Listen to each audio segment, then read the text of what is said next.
Monday, January 27th, the Bubba the Love Sponge show. We're all here. Me, Lummy, Dan, Seth, Rhett, Macho Man. If I wasn't mistaken, Macho Man came in here with some heat. And Lummy, I think in a polite Macho Man type way, kind of snapped at you a little bit. Yes, because you weren't paying attention to your trillion. Yes, and he sent you a trillion.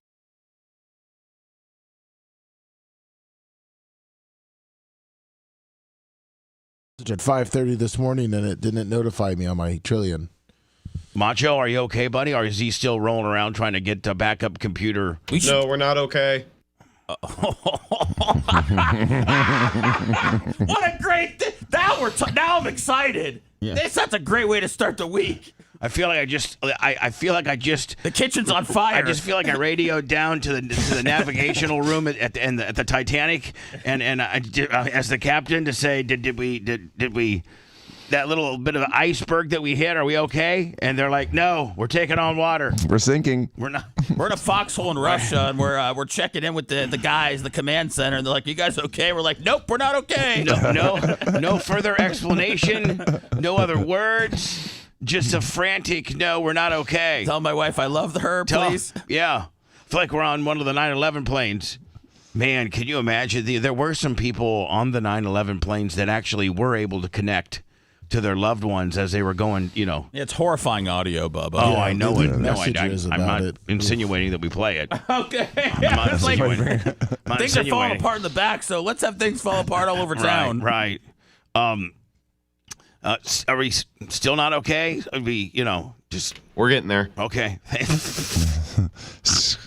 I'm getting the standard. I'm getting the standard messages. Not okay. Now we're getting there. Okay, I feel like we've made a 50% improvement from when we first started, right? Now, is this...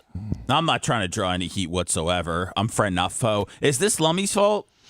No, I don't know. Okay. They said the Wirecast or something. No, it's not Lummy's fault. I think No, they were... Lummy, the entire computer just bricked on us 10 minutes before the show was supposed to start. Our streaming computer shut down, so we had to unplug the backup and then plug that in over here, get everything set up. We're still trying to build the show. Okay. No, sorry, it wasn't just a simple little Wirecast crash. This is like the worst possible start to a Monday morning we could have had. Oh, let's just burn a timeout, not really worry about it. Let's just take our time. Let's get the hell out of here. Yeah, well, if I was to read Macho's message before, I just said Wirecast is not booting up. That's what it said at 5:30, and I didn't get it. But it's my understanding. Okay, this is disastrous as far as getting us, signed on visually live on the air. But it's my understanding that we do, which is refreshing. I think you can correct me if I'm wrong, Rhett. But we do have a backup system to that. We do, but we're building it as we go. Right, okay. So does that mean just let those guys work, Bubba. Talk to me. Yeah, exactly. You got the little tire on the car, and you're still moving. We're still You're going. just not going 80. We got the buddy tire, and we can only go 50 miles an hour. Is that true though? Can you only go 50 on a buddy tire? Yeah, 50. I've popped them before. I've popped. If a tire has a rating and you exceed it excessively for a while, it gets too hot and it pops. Yeah. And a buddy tire is already not constructed of the best, it's a teeny tiny little thing. Lummy, I've driven on a donut for 2 months, 60 to 70 miles per hour every time. So But you're not as hard on a tire as Dan is. Even a buddy tire, Dan's probably leans on it a little hard. I've popped so many tires on trailers too by pulling the trailer too fast because those tires are not rated for like 90. Yeah. Trailer tires are not rated for 90, although I used to go 100. I never, knock on wood, never blew out a tire. Really? All that trailing? Man, I did it literally like a tenth of what you did. And I've had probably four flats on my trailers. I've pulled as far, my truck driver pulled as far as Orange County, California. Jesus. With a double axle stacker and a Freightliner, 43-foot Freightliner. And we never had a blow up. We never had a blow up. Probably, Lummy, because it's when I had a relationship with Toyo tires.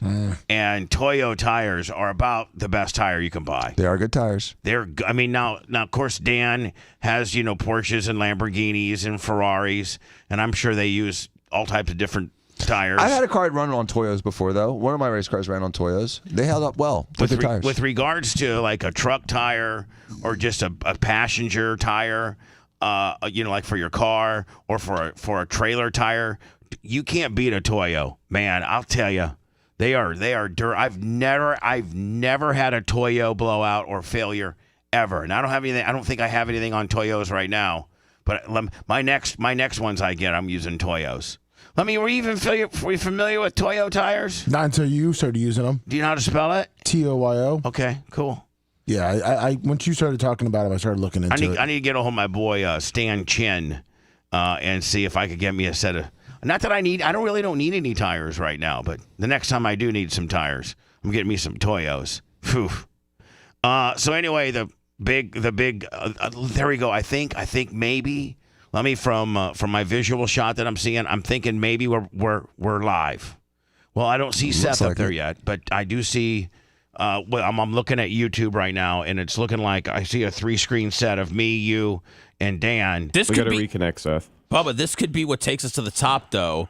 4 voices, 3 boxes. So somebody's going to be watching this trying to figure out where the other voice is coming from for their whole life. Yeah, so okay. It'd almost be like a game. Every day there's some sort of, voice that's not on camera. The only people who get anxiety over that would be Dan. Dan was like, I got to be seen and heard. Well, that's fine. That's true.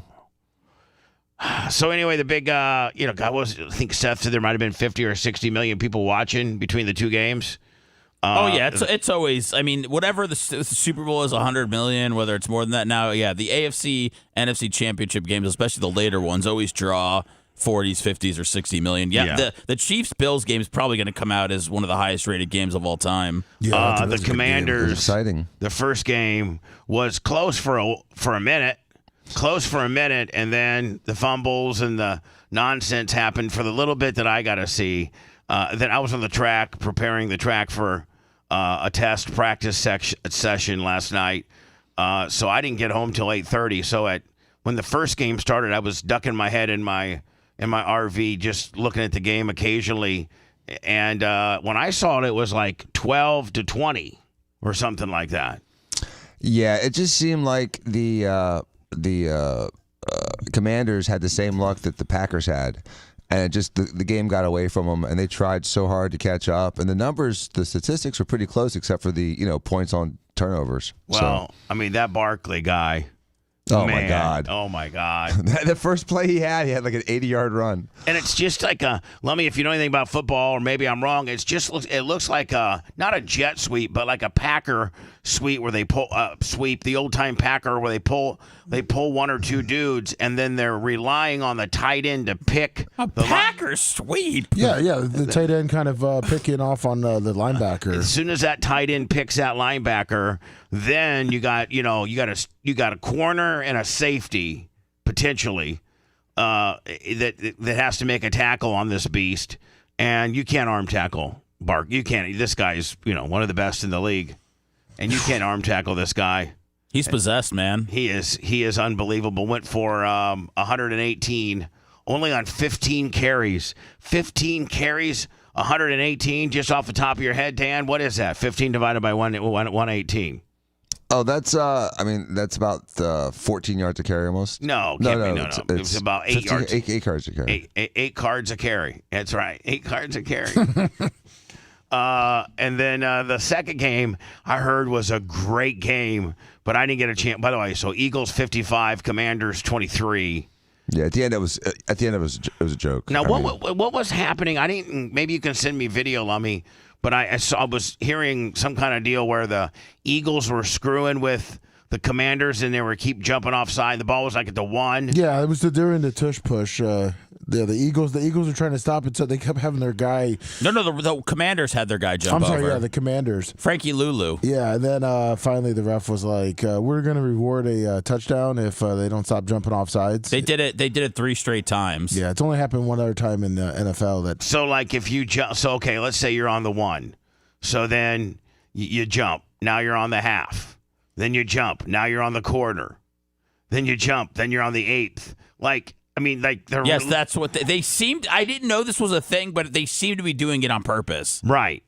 So at this point, Did the referee actually say, Yeah. I'm going to reward? Oh, yeah. He sure did. I mean, like on the microphone? And that's happened once before? Yeah, one other time. The Palatable, I think it's called. Or it's. I think when you I sent you the video. Oh, you did? Okay, fine. I needed to see that. The penalty was it was a delay of game that they were going to officially call on those guys, or I know it was offsides at the time. See but that? The Palatable Unfair Act, I guess, is what it's called, where the referee, just to stop them from continually doing that, they just reward a touchdown. Okay, hold on here. Let me see here. Let me send me the video. It's an unfair penalty?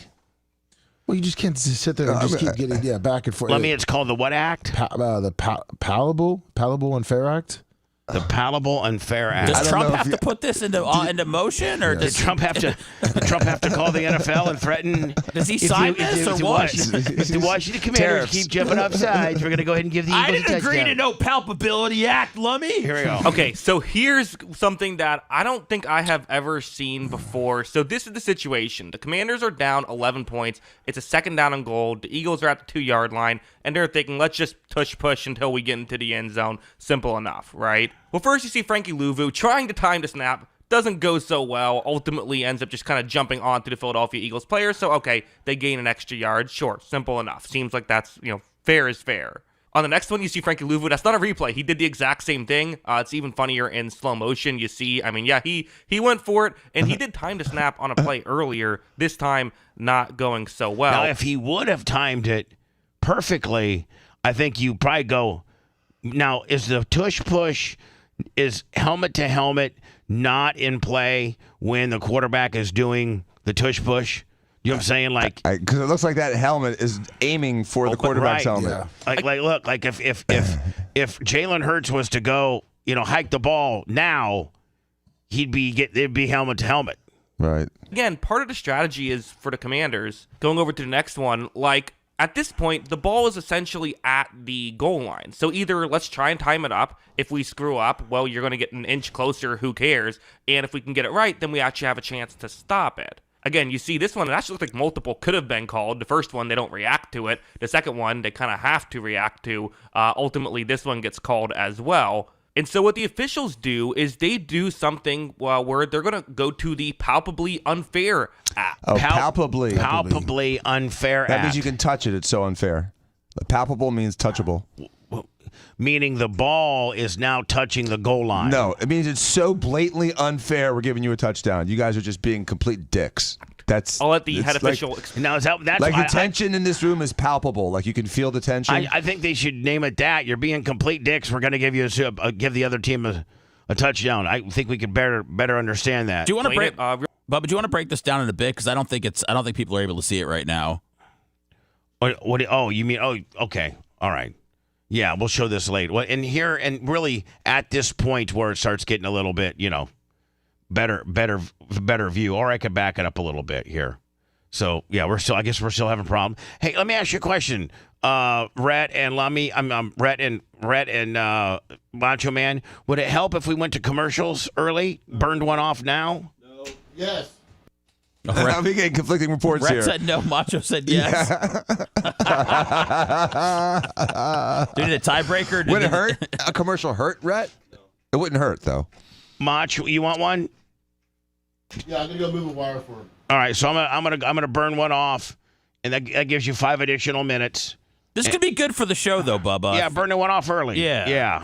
Want to listen to the show on demand and on the go? Enlist today at BubbaArmyHQ.com. Sign up and start listening. The Bubba the Love Sponge Show will be back after this.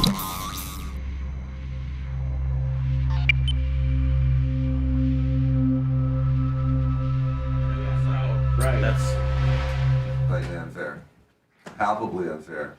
I just don't know if that was a strategy or if they just were just antsy. I think it was probably antsy. Antsy? Yeah. Stacey G, Kenny Powers, Rick Lips, Mark Hutchison. Oh, it's off the wire. That makes more sense. Well, I sent you the whole play without the guy's breakdown. Literally just raise the camera. At 2:50 is when the referee makes his ruling. Social FTE Jim. So. Troy Nelson. Almost Smoker. Maybe Roger.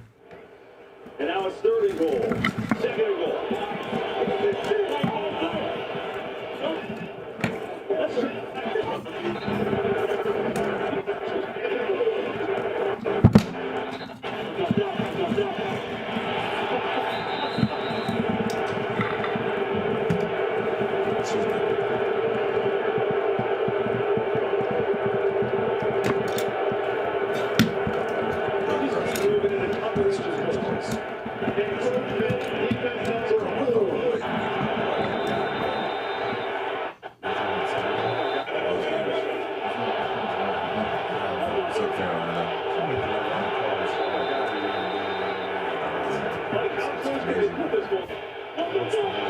When the Chiefs have, 3 extra guys playing for them wearing stripes, they always fucking win.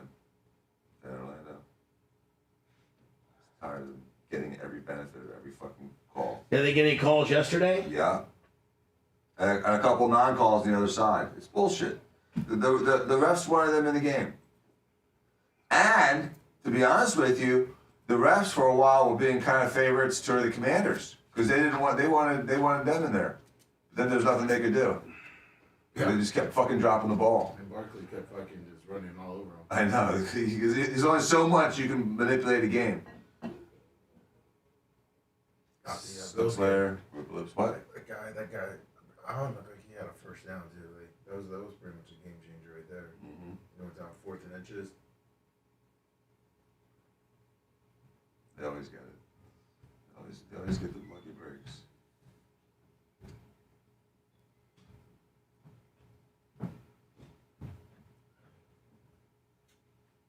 Yeah.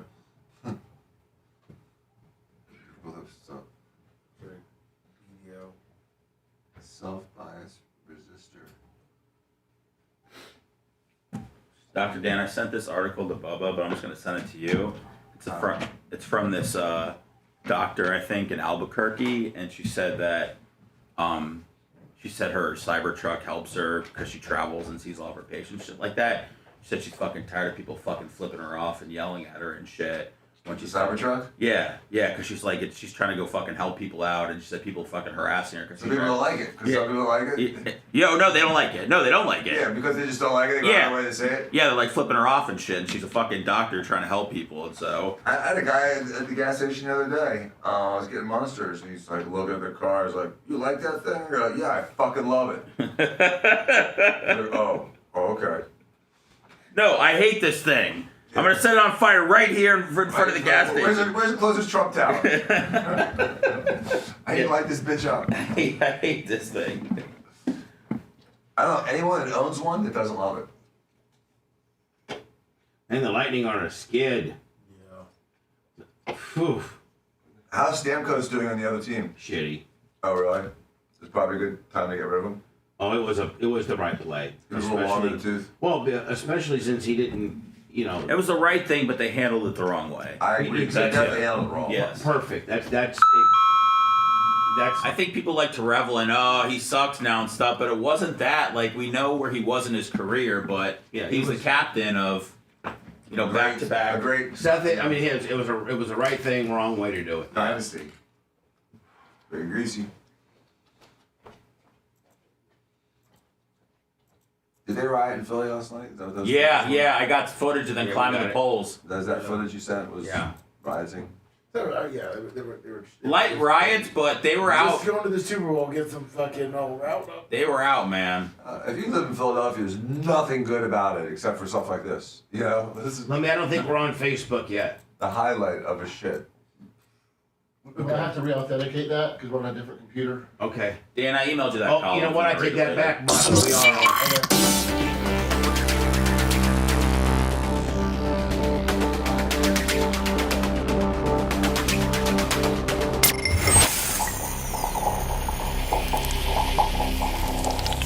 Broadcasting live from the Aquabito Studios. Aquabito.com/Bubba.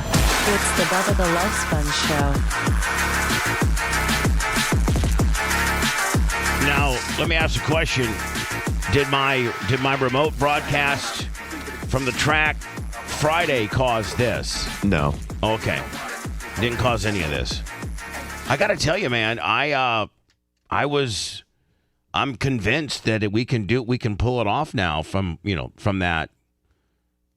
Like I thought it looked good. I can make it look better, but I think by getting a little more sleep and not looking so I was just exhausted. I thought you looked hotter than ever, man. Thank you, my friend.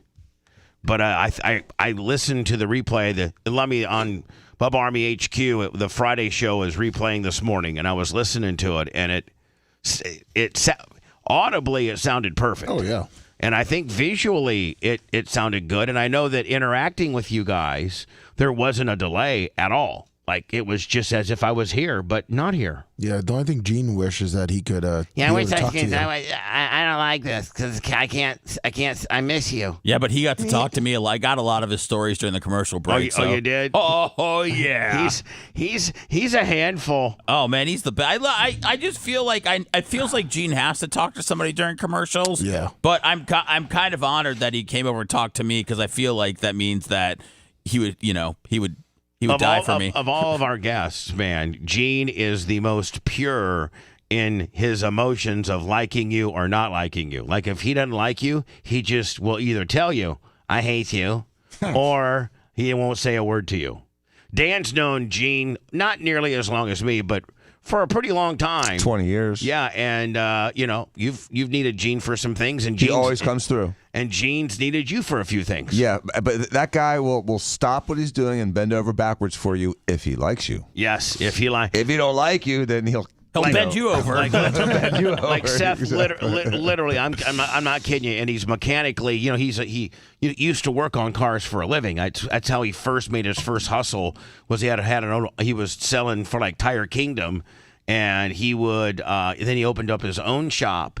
And like on transmission rebuilds and things like that, he'd tell him, hey, let me tell you something. If you call this number, it's about half price. Well, it was his shop. And he would rebuild these big money jobs, like a transmission rebuild or something like that, blown head gasket. And then he would do it himself for about half the price as Tire Kingdom. Well, then Tire Kingdom found out he was doing things out the back door, and they fired him. and he opened up his own auto shop. And then next to his auto shop, he had kind of a bigger area that he was just parking trucks, just kind of using as a garage. And he got an oven, and somebody taught him how to powder coat, how to do it. And so he turned into a full-time powder coater and hired a mechanic to run his mechanic shop. And, it kind of had like you've been down there, Seth, like a Rubber City feel, kind of a mom and pop kind of deal. Yeah. That's what Gene had, kind of a mom and pop kind of deal. And those places, kind of like Terry's, Dan, but Terry's a little bit on the higher end where he can work on, like in Terry's parking lot, you see Porsches and Ferraris and things like that. And you see regular cars too. And you can see the two. You know what? If you go down there today, you'll see the 04 Crown Vic. Yep. He's changing the oil and putting a new thermostat on it. Right, Yankee Jib, $10. But I also see Jay's Porsche in there too. And I think Steve repoed a truck or something like that. Are you familiar with that? Steve? Yeah.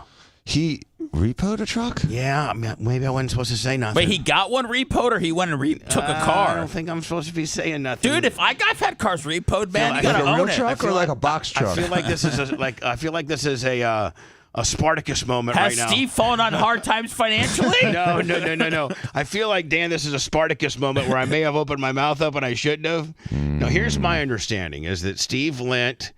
And, got to put that bitch in your garage. Steve lent somebody some money, and the guy used his truck for collateral. Really? And it was his work truck or something like that. Like an F-250 or something? Yes. Really? And so there's one floating around now that we now just settle down. Just settle down. What color is it? Now all of a sudden it's white, but it's got the guy's business wrap all over it, but that ain't nothing. Right. And so I asked Terry, I go, how many Diaco machines do you got down here? And he goes, well, I got Jay's. Is his 911? Yeah. I got Jay's 911. And then I got this truck over here. And he goes, that's Steve's, I think. And I go, Steve doesn't have a truck like that. He goes, I don't know if I'm supposed to say anything or not, but I think Steve loaned this dude some money. And the guy got, sideways on the deal. So Steve took the truck. Wow. He's such a Steve's a pimp. Such a pimp. I said, how'd it go? And he goes, I guess Steve called the dude up and said, meet me at this address and have somebody follow you because I'm calling your VIG. Oh, and so the address that Steve gave the guy was Terry's because Steve was going to send it to Terry's just for Terry to go through it, right?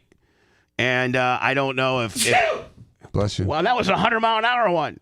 God, man, I couldn't. There was nothing I could do, man. There's I'm high sorry. pressure on that one. I couldn't. I just had to let it go. So you might want to, Dan. You might have access to a.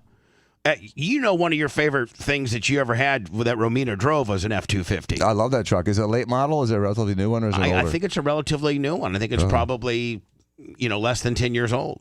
Oh, okay. Those things run forever. I think it's a diesel. I know it's a diesel. Yeah. Okay. Well, like I said, 250. Hey Steve, how much did the guy default on you? I mean, if it's a ton of equity, and Steve just wants his money back, Dan might be rolling up here in that 250. Dan might have his choice of truck. Can drive a gasoline one. I can drive a diesel one day and be totally not environmental friendly, and I can drive a cyber truck the next and be very environmental friendly. You can't go wrong with trucks, man. I'll just tell you that right now. Robert said, I love Lasker, but why does everyone act like he's so tough? He's in his 50s. I saw 25 whip his ass on the Bubba Gone and Bubba cheese grate his face on a chain link fence. Can I say, I don't think it's necessarily the fisticuffs of Gene. I think it's that he'll kill you. Gene is admittedly getting old, can't get around like he used to. Young Gene Lasker was pretty damn tough, but Lasker's mentality isn't, he will shoot you. Yeah, or stab you. Yeah, he's got that new knife too. He's got that new knife, and when Mark from Tarpon was showing him the new knife, Gene was like going all through it. Let me see if I can go like that, and then I can go. Oh, I can put it against the guy's body, and it'll go just right in if I hit the button. And then Gene goes, I can put it in my hand, and then I could punch a guy in the face with it. So like Gene was automatically going through like 5 different scenarios. Like we all. I mean, Lummy, you're not tough. No. And I mean, Dan, I guess you're probably pretty tough, but really, I mean, a young dude would whip our asses probably. I don't know. But here's Gene has a whole nother way he's wired where we fundamentally are afraid to go to jail. That's what jail is a deterrent for good people. But he's looking forward to seeing some old pals. See, so jail, there's all kinds of things we'd be thinking about doing, but we're like, you know what? You could go to jail for that. I don't think I should be doing that. Lummy, there's probably been many times that you've been out drinking and you're like, man, I could drive home. No, you know what? I'm going to Uber because I don't want the DUI. And God, you get a DUI, you got to hire Kevin. And I'm telling you right now, so a DUI is $10,000. All day. Dan, you're a doctor. Yeah. Getting out of a DUI, getting a hardship license so that you can drive to and from work, and all the pain and in the ass it's going to cause you, it's $10,000. Yeah, I remember back in the good old days when it was only 5, but now it's closer to 10. Yeah, exactly. And that money goes to charity, of course, right? So the reason why you don't DUI drive is because something called Uber. I could go to jail. Oh, I could go to jail. Hey, man, I hate that guy. I hate that guy more than anything. I like to shoot his face off. Yeah, but I probably end up going to jail for it. I mean, do you know how many people I want to shoot in the face? A lot. Oh. So, but I fundamentally am afraid. I've been in jail one time for about 2 hours, and it didn't seem very cool at all. And so Gene, though, has been to jail 16 times. 16. 16. Amazing. I mean, he's got a rap sheet, Yeah, I mean, if you pull up Gene Lasker's mug shots, he's got quite the array of mug shots. Have you put his mugshot on a T-shirt, Bubba? Oh, we need to. Because he wants a shirt. There's a couple of them. Bad. I mean, there's a couple ones where he was going through like an Edward Scissorhands kind of deal, where he'd have like it completely shaved on the sides and then just completely ratted out on top. It was like almost a homeless Rastafarian look. But wouldn't a collage of like the best top 5 be the best shirt? Probably, yeah. You know what I'm saying? Like if not you all could send 16, me- but yeah. like maybe 3 or 4. Yeah, like almost like a Brady Bunch kind of deal. like like a slot machine. You know, where you like pull it down. There's like maybe 4 coming across. I think you do a 4 square of Gene's best mug shots. Yeah, that'd be good. Kind of like the way our screen is showing right now. Unless obviously they're still working on things. I think they're working on Seth's camera. I would love 10% of that one. But Gene, here's the thing. Gene isn't, he acts all tough and stuff, and he mentally is tough. But here's the difference between us, you, the listener, and Gene. Gene will shoot you. He doesn't care. He'll stab you. He'll shoot you. He doesn't care. He does not. He simply doesn't care. Especially if you cross like someone that he likes. Now if you want to get killed, if you want to get killed real fast, then here we go. But I can't show things yet, can I, Lummy? I don't think my. Yeah, I don't think so. All right, so I'll have that. Okay. I can. Yes. The engine. I feel like I'm talking to the engine room. Thank you. Here. Okay. So like that. Okay. Now here we go. That's a nice perm. Look. This one's the best. Followed by this one. Followed by this one. You got more. Hit that arrow. There's more. Man, he looks like Mel Gibson. Hold on, this one. He does. Some of those he really does. There, look at that. That's a good This one. is when he was doing the shaved gimmick. Yeah. Oh, yeah. man. So he's got 1, 2, 3, 4, 5. He's got 6 just on this website, Lummy. And for the years, like when he was younger, when he was in his 20s and stuff, I don't even know that they have those pictures. Just get one from every decade. Yeah. So anyway, yeah. So Gene, if for the person that was trying to be a dick, saying, "Oh, Gene ain't all that," I saw 25 whippers. Well, first of all, it was D-ball, and it was a boxing match. And D-ball's young and scrappy, and Gene's old, and I don't know that Gene got his ass kicked. Gene probably didn't win, just like I didn't win with Giant Beetlejuice. But had that been in the streets, Gene would have just stabbed him.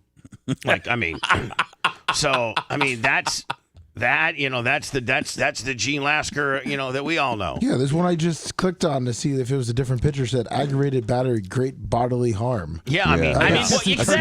What do you think about that? Oh yeah, hold on. I didn't even go to the charges. There we go. So, do you click on details? Well, I went to a different website trying to find more of them, and it was just this one, and that's what the charges was. I'm not sure about this website. Cliff is a badass.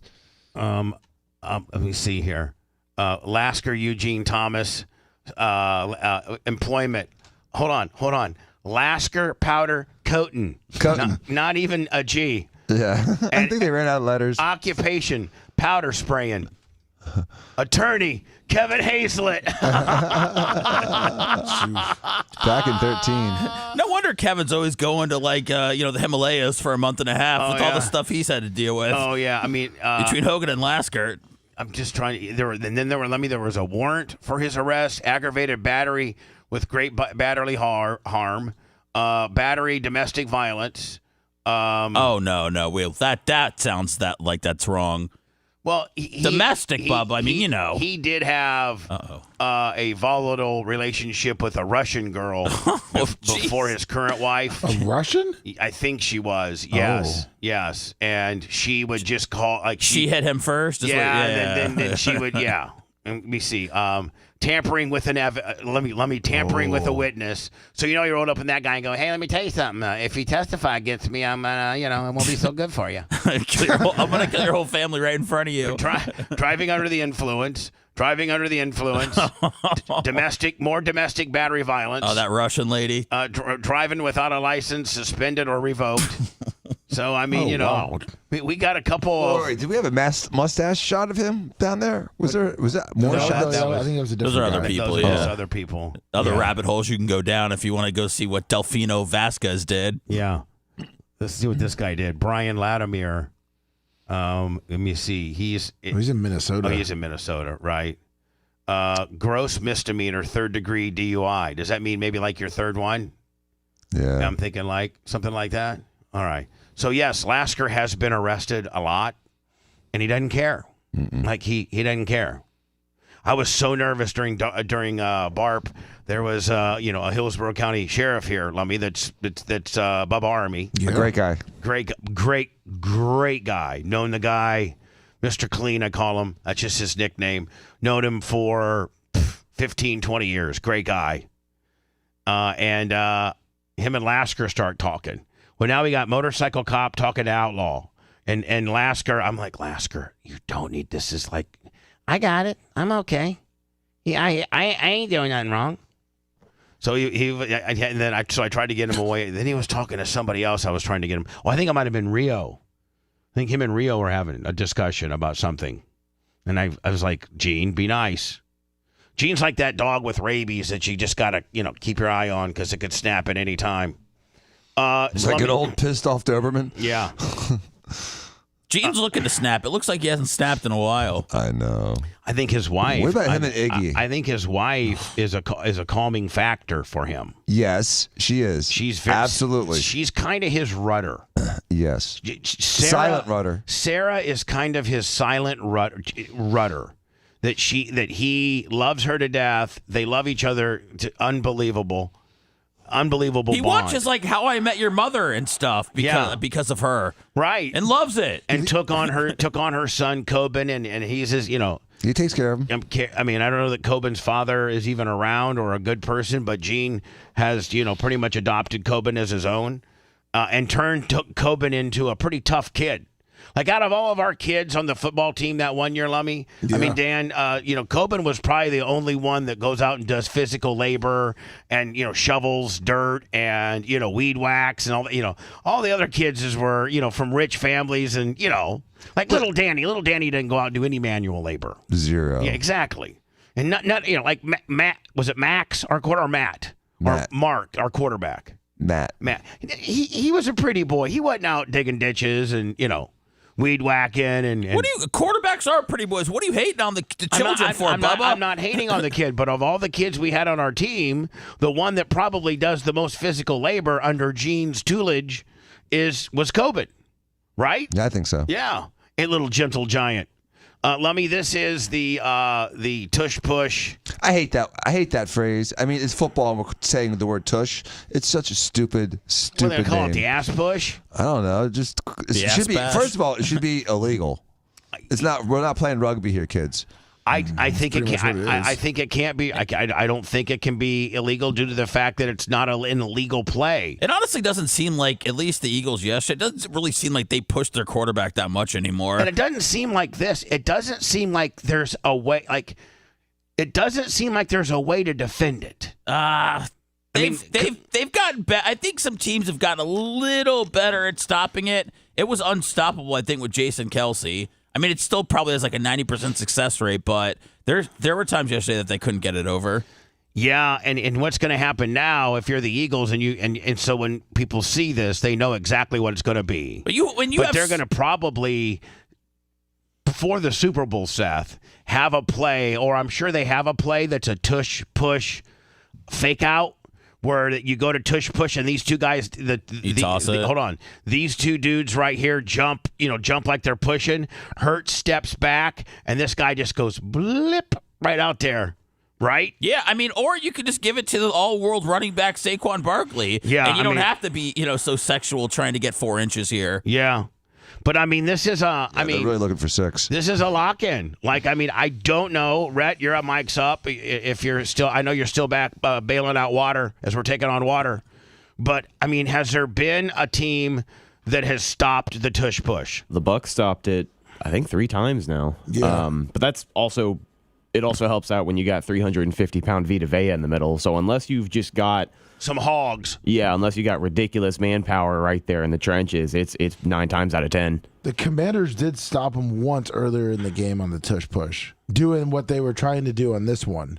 Oh, we got all 4 screens. We're back. It looks like we're firing on all cylinders. But that's when the Eagles figured out, well, let's just give our snap count a little farther out. And thank you to the engine department. Macho Man, thank you for the rewire. Rhett, whatever you got, the camera, the whole 9 yards. I think we're good.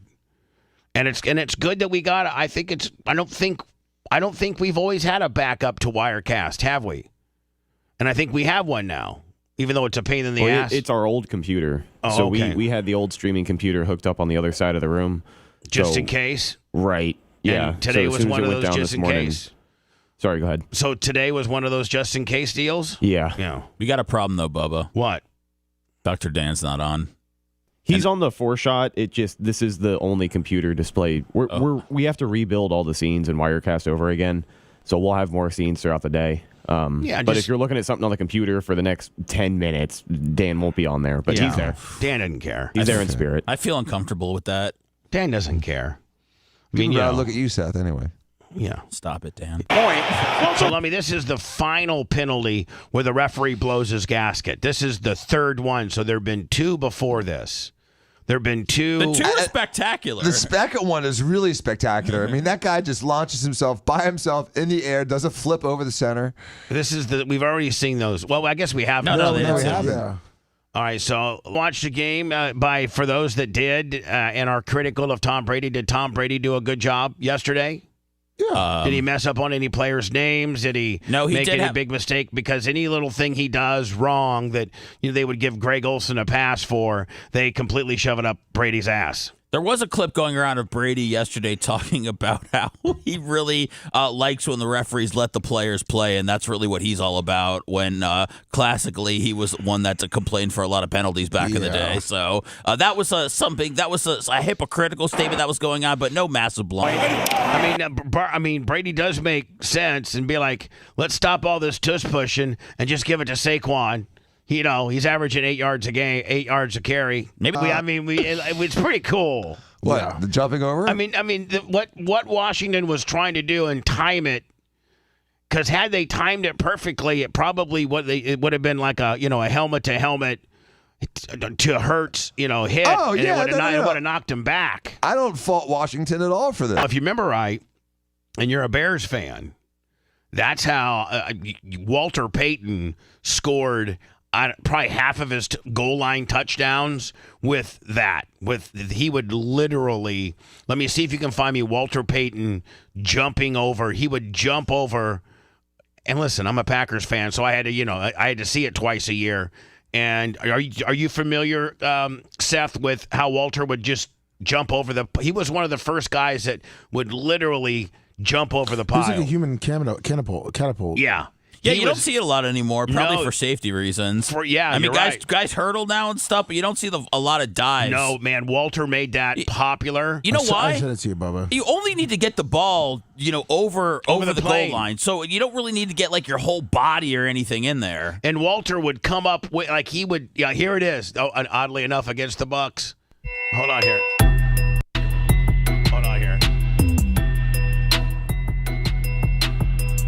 This is Walter made this famous. This was just completely human catapult. Sometimes he wouldn't even get hit, or he'd get hit and they would just fly him into the end zone even more against the creamsicles. Look at that one. Oof. Yeah, again, I would say that over 50%. Of Walter's goal line touchdowns were the human catapult. You got that extra 2-3 yards every time. Yeah, now look at this. Look at this. He's jumping from the 4-yard line. Yeah, he's jumping from the 3. Yeah, I think from the 3, maybe the 4. Hold on. Yeah, 3. Jeez. Boom. Can't stop that. You can't stop that.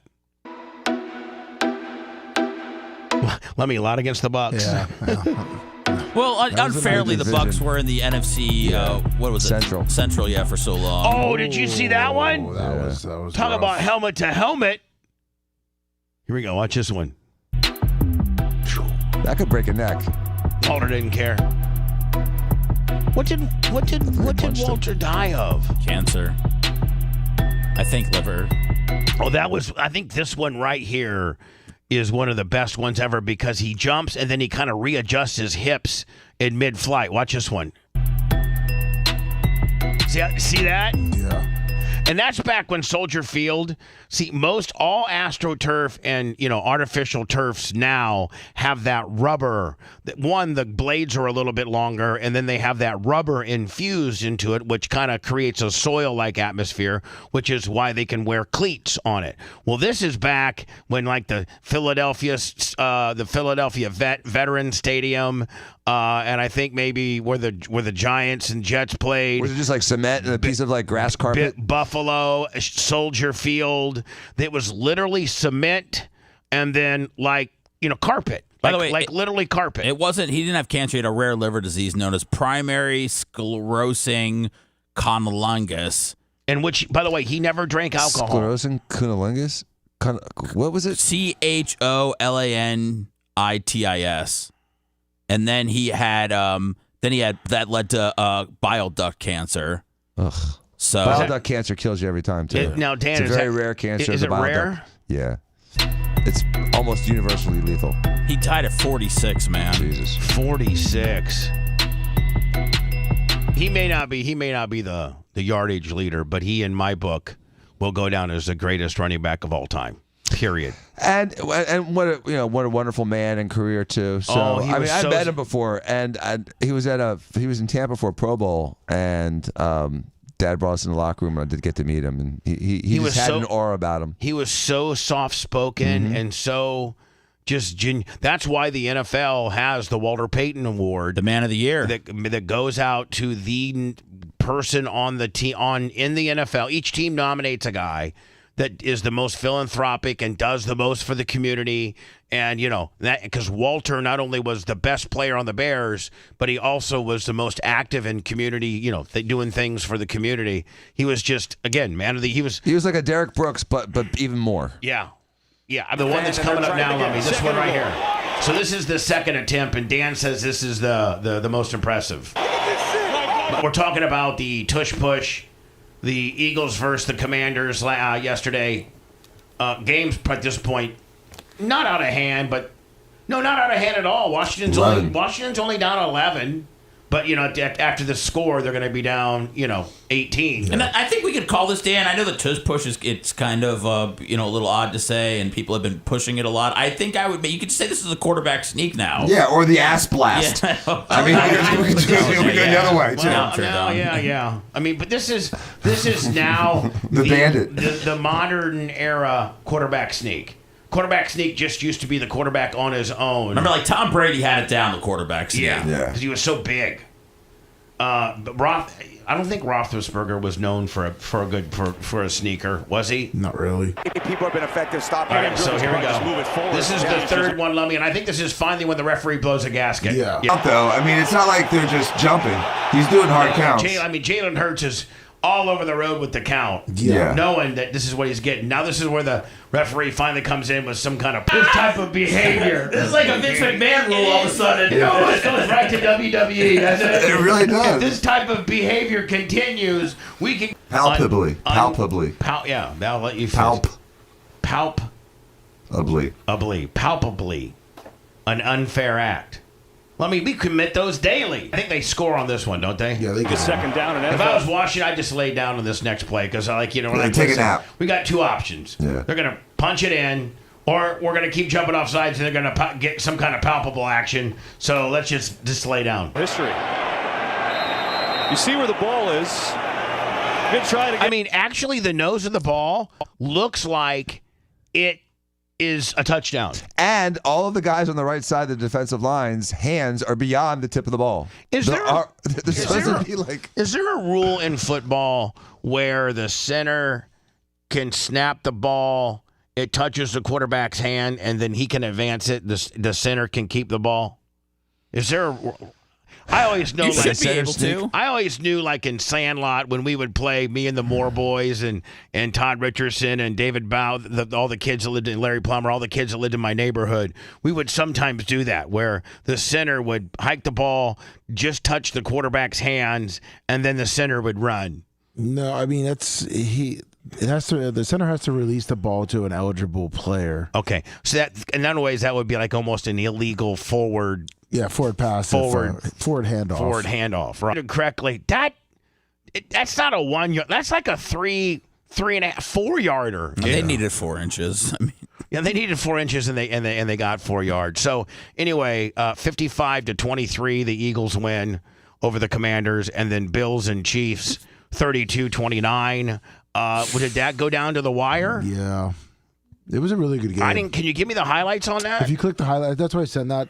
If you go, so I click right here? No, well, see, it says highlights. Go to the right, Bubba. Yeah, to the right. Yeah. The right here? Yeah, right there. Okay, cool. Close game, referees control it Now, and give it to. Are you saying? I Kansas heard you City. bitching again this morning, Dan, that you felt as if Kansas City got referee help again. every week? This is pretty much week Is there anybody, 19 in a row. Is there anybody else that feels the same way? I think there was a couple crappy calls that went toward the.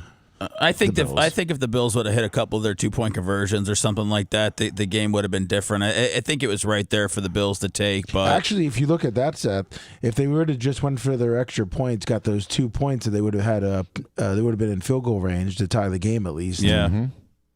Stupid. You never go for 2 in the first half. So stupid. The Chiefs a short roll to the right side. Mahomes, he'll keep it stringing right side and puts his right shoulder into the end zone. My $500 million guy, I'm like, hey boy, let's go ahead and get that hip on the ground. Right when you nobody slides into the end zone. Right when you get at that end zone line, slide. Let's get a slider. I don't need a dislocated shoulder. Right. 6 on the play clock here on 2nd and 10. All right, this is good because I think this gives me all the highlights. What a catch! And did he pull it in for I wanted the Bills to win just for Josh Allen. I really like that guy. Well, I think a lot of people were looking into the game yesterday. That's just a guy that's been in the league, that's hard nosed, that knows. That just knows what needs to be done. Yeah, so Buffalo at one time, Lummy, in the fourth quarter was up. They were up, I think, with 3 minutes left, 4 minutes left. Calling Patrick Mahomes the greatest quarterback in the league. Is he not? Yeah, I think he is. They're going for a three-peat, right? City, Patrick Mahomes, and with the Taylor Swift kicker. Again, why they want them in the Super Bowl? It helps their numbers, helps their odds. How long has Kelsey? Has Travis? Who's the guy? About she's 15 dating? months. Now, how long is who's her boyfriend? Travis Kelce? Yeah. How long has Travis Kelce been in the league? Like 11, 12 years. Yeah, So if he wins a Super Bowl this year, does he retire and just be Taylor Swift's husband? And I don't know. Are there talks of him 10, 12 years in the league? Usually, a guy starts thinking about. His brother wrapped it up after 10 years in the league? Yeah, something about I think it's a different position. But linemen get beat center's up a little bit more. Yeah, centers don't have as long a life. I think. Well, here's a as good center, tight end. man. If you're a center, you're getting hit every play. Yeah. If you're a tight end, you may not be getting hit every play. Well, plus Jason Kelce has a bunch of kids, so he probably wanted to spend time with them. Right. Travis can probably get all of his hanging out and stuff done in the offseason. I know that he's not catching 10 passes for 150 yards and 3 touchdowns anymore, but he's still a dangerous guy that teams try to take away on the Chiefs, and he also is a key blocker. And he's also making a lot of money. Yeah. And he has now really established himself as a Hall of Fame player. Yeah. Oh, yeah. Samuel for the touchdown. Way to get the feet down, too, huh? Yeah. 4th and goal is good for Buffalo. Oh, this was 4th and goal. Yep. This was, convert or it's done. And with 6 Look at he sees that. Look, you can see what he sees. You can see what he sees. So you got to throw it between these two guys. You got to throw it, though, so that this guy doesn't get it. This ball hawk's ready for it, right? Yeah, he slings it right on in. Look at that. He sees it too. Oh, man. it's a game of 18. I don't really think Josh Allen did anything really wrong in this game. I don't just think think it's so. hard to beat the Chiefs at home with the refs helping. This is Manning versus Brady, and Brady got the best of Manning a bunch. a lot. Manning got him a couple of times, but this is this is Manning versus Brady. Josh You're right. is going to have to get one to be the Manning, but this is who was always Dan Marino's arch nemesis. Well, I don't know. I Wasn't it remember Elway? Jim Kelly kept being the stepchild too. Yeah. He was. This Jim guy's. Kelly and Elway. Yeah, Elway and Jim Kelly. But Elway finally got one at the end, didn't he? Yeah, Elway got 2. Yeah. So this. Who's this guy from the Chiefs? Mac Hollins. He's the one that had that great catch for the Bills. He goes into every single game barefoot. I guess he's like, he likes to be grounded to the earth, and he always has, crazy outfits on. He plays for the Chiefs. He's a Bills wide receiver. Oh, he plays for the Bills. Yeah, and he has a reputation of walking in goofy, like wearing a costume and and always barefooted. Not to this extent.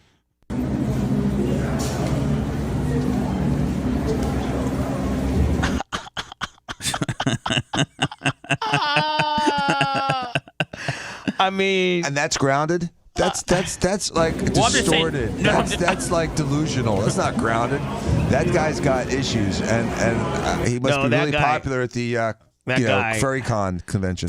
That guy, the Glory Holes. That guy knew that he had somebody taping it, and it would be a viral sensation.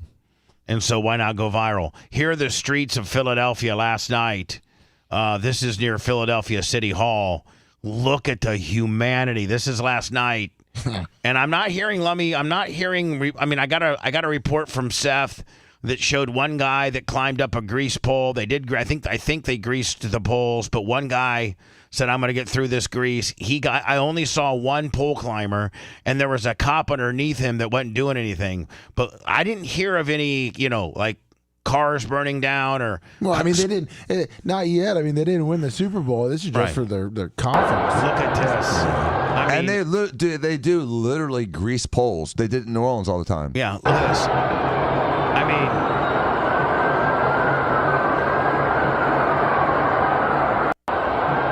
Wow. Is that where the stadium is? Or? No, it's downtown City Hall. This is just. I think this is the bar district. I think this is kind of like maybe their Ybor, maybe. I think. I just can't. Man, this looks like a parade. This to me, I just can't think. Looks like Broad Street, Yeah, I don't know. It says Philadelphia City Hall. I don't know. Now I don't know if all these with these lights. See all these lights here?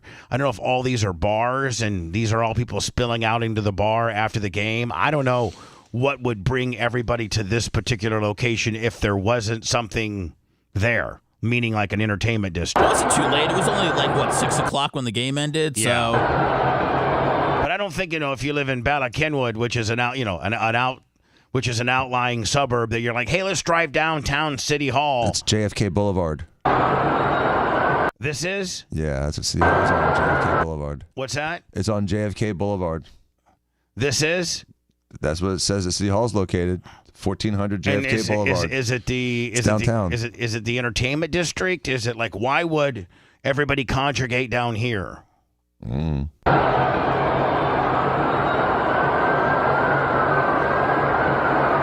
So not this Sunday, but next. Obviously it's an Eagles. It's an Eagles Chiefs Super Bowl. What is it, Lummy, in New Orleans? Yes, it's in New Orleans. I sent you a video. Actually, if you take a look at Locust and Broad, you see people are climbing the pole. They're climbing the street pole right where the stop sign is. Someone has made their way up. He's stepping on this traffic light right now, riling up the crowd. I don't see any. I see an officer right beneath him. All right, so Broad Street is where I think the entertainment section is for Philadelphia. Does this guy have anything? Does this guy have anybody at home or anything to live for? I don't know, Seth. Do you go back to work today and say, "Hey, I was the guy that climbed a pole"? Yeah, does that make you instantaneous the coolest guy at FedEx? I don't know if he's getting a text from his wife being like, "Honey, you're on the pole again. I told you, don't get crazy." I don't know if they've been instructed not to interfere with this type of activity, but that comes with the territory. He made his way down safely. It seemed that officers may be taking him into custody. Yeah, we see some interaction between the officer. Yeah, so it looks like that guy's in. That'd be like public disorderly conduct, drunkenness. He didn't destroy anything, so I don't know what the real charge would be. He bent the sign a little bit. They were like they're like, oh, the cops are just going to let them go. Well, no, the cop's not going to climb up there. He's going to wait for this idiot to come down. Dan, as much as he maybe shouldn't have. You're saying maybe he shouldn't have been arrested, but if you don't arrest that guy and people don't see that he got arrested, then there's no deterrent. Right, I understand. Maybe in fact, it was worth arrest it. him I don't and know. let him go later. With the consequences. Even if you arrest him and take him around the corner, but when the TV cameras see him being led away in handcuffs, then everybody assumes he's been arrested. Consequence would be for that action, but that was the only one. He's an outlier. Everyone else enjoying the moment, taking selfies and flooding Broad. One where they show a Philly guy shooting a gun in the air in the middle of the crowd. No one reacts really. Oh my goodness, which is nuts. A guy shoots a gun in the air? Yeah. All right, hold on. There's a one above this one. Holy shit. See that guy F around and find out. Oh my God, what in the hell, dude?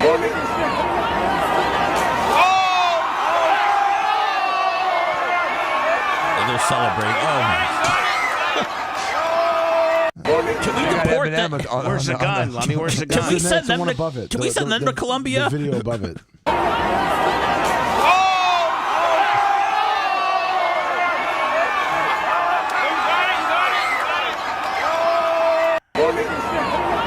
These hoodlums.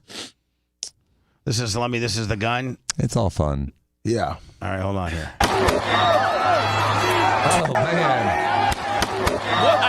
Even he ducked. I believe that was a gun. Dude, that was definitely a gun. Oh, get us in the camera. Go, Birds!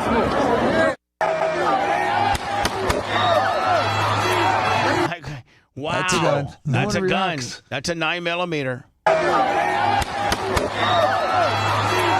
Kind of looks like an F&M 5.7. It kind of. Looks like a SIG 320.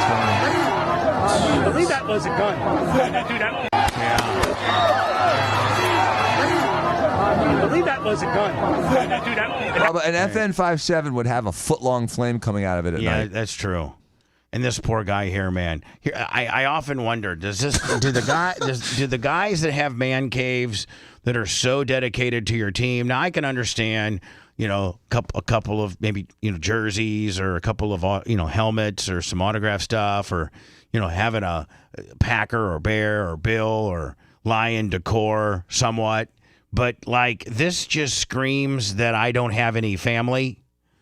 And or because usually when you have a family, at least of one or maybe two children. Look, there's like a picture of him and his wife up right there between Josh Allen's legs. There you go. Yeah, right where his testicles should be. So like this just screams that I don't have any kids or any life, because usually the basement's used for kind of like a family area with maybe some video game setup for the kids or something like that. An area for mom and dad to be doing something upstairs and say, hey, you kids go down to the basement and have your own little area down there. You don't think this is cool at all? I do. I think it's very cool. You don't want one of these for the Packers? But I don't want one of these for the Packers. I had a man cave a little bit in my big house with a pool table and football jerseys hung at the very top. But that's it. This is a little extreme. Like this really just screams that you have no life. In my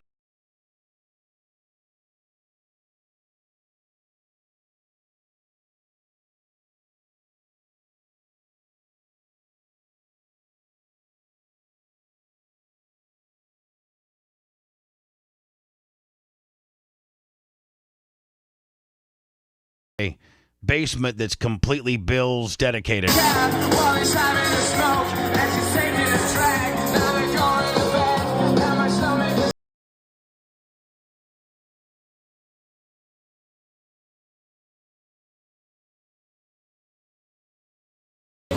Just look at every piece. What a bitch to dust that room.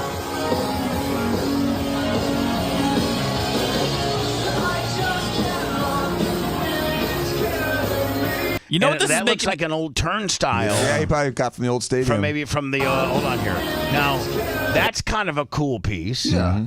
What were you saying, Seth? This reminds you of what? I was just thinking that, people in LA probably had rooms set up like this dedicated to their favorite sports teams, and then it burned down. Think of all the memorabilia and,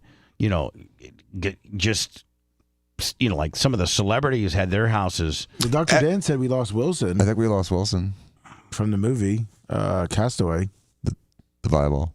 You guys have that? My cousin did. Well, it did. Yeah. And you think you lost it? Yeah. I think the park bench from Forrest Gump got burned too. If you think about it, every actor that's been in more than one movie that has a portfolio of movies has some memorabilia like this, like the dress from like the Wizard of Oz, that kind of stuff. And, like Sly Stallone probably he's has got some stuff. The boxing gloves from Rocky 1. From every Rocky. Right. He has some stuff. All of these guys, the cinematographers, the directors, the producers, they all have a little bit of stuff from these movies, and I'm sure tons of it got destroyed. And so, in addition to priceless pictures and people dying, but yeah, it's catastrophic. It looks like the whole place is AstroTurf. Yeah. Now that could be actually a piece of AstroTurf from the old stadium. I don't know. Do you think his closet's filled with clothes made of human skin? I don't know. I think if I went to this guy's house to watch a Bills game, I'd be like, bro. I mean, what's up, Holy hell! I mean, he really did go 100%. Oh my God! That's like there's multiple rooms down there. This is a sub. This is like a little room off of the main room in the basement.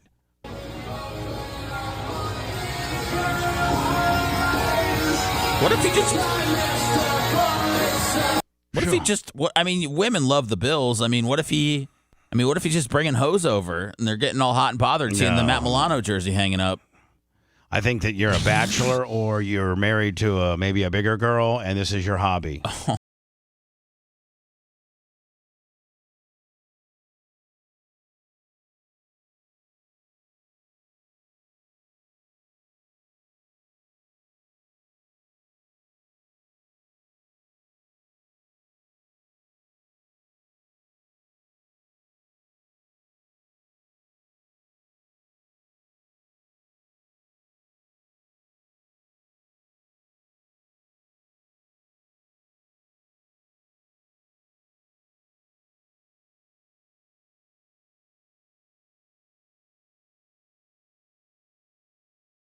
Friday just out. It must have been payday for the steel slinging Mad.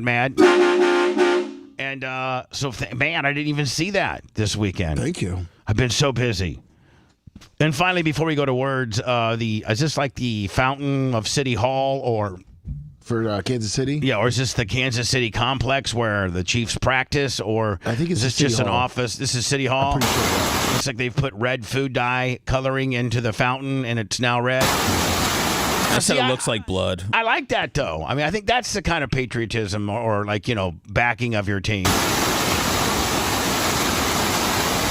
And does the dye just eventually wear out and it just, the whatever filtration system the fountain has eventually takes it out and it ends up being original? Like, I don't think it hurts anything, does it? I don't think it hurts anything, but if it's red dye and it's a closed system, it's going to stay red. You'll have to just pump that into the river and put fresh water in it. You're saying they might have to, in order to get it unred, like the dye and water never wears out. The only way to get it back to regular water is to replace it? Unless you did it in the open water, like when they dye the Hillsborough River green for St. Patrick's Day. Right. That dye just eventually, ends up at your dock. Ends up, yeah. When we return, I think I had this from last week's, or maybe not. The new Suits. Oh, yeah. Premiering on NBC February 23rd with I think a whole new cast.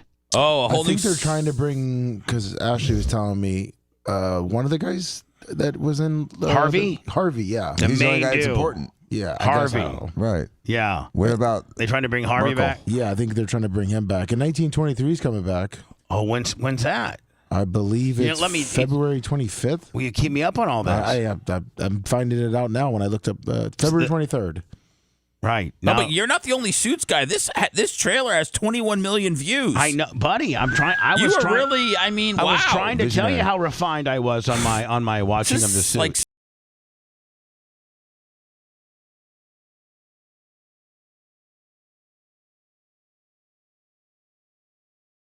I don't know that you had that much time. I'll make time, Bubba. I'll give the podcasting a rest for 2 months. So 12 seasons you have to get through? I think it's 10. I think Suits. I think Suits was 10 seasons, and we got through them and loved them. The only thing I got going on right now. 100 hours. The only thing I got going on right now is Dexter. I think Landman finished 2 weeks ago. Yeah, I finished that. I finished Yellowstone. I finished everything. Tulsa King. So now I'm just waiting for the Suits, and I'm watching Dexter right now. And I think I'm the only Dexter fan. I don't think anybody around was a Dexter fan. I loved Dexter back in the day. Did you watch Dexter back in the day? I loved it. Yeah, I was on Dexter from the first episode. I saw the Dexter. I saw the last Dexter series they put out. Then you've got to get up to speed on the new Dexter on Netflix. Is it on Netflix? I think it's on Netflix. Is it the same actor? No, it's the prequel. Oh. It's when Dexter was a kid, and it shows how Dexter became like torturing animals and stuff. Well, no. Oh. Well, yeah, kind of. I sent you the trailer for season 2 on 1923. So, really? Yeah. So it looks like it's going to be February 23rd, the same time that Suits premieres. All right. This is just a lot of trailers for me to digest. Let me do some words, and we'll get Trailer Central next, okay? Sounds good. All right.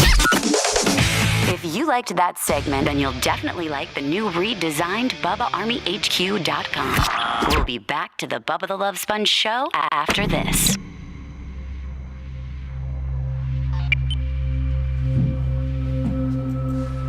Dan, did you ever see Landman? No. Oh, It was good. The other one, Billy Bob. Yeah. I heard it was really good. And it's got this chick. I think she's 26. The lawyer? No, well, the lawyer's pretty hot, but I'm talking about Billy Bob's daughter. Uh-huh. Who's a freshman at Texas Tech. I mean, just fucking a 10. Really? Gotta check it out.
Cold out here.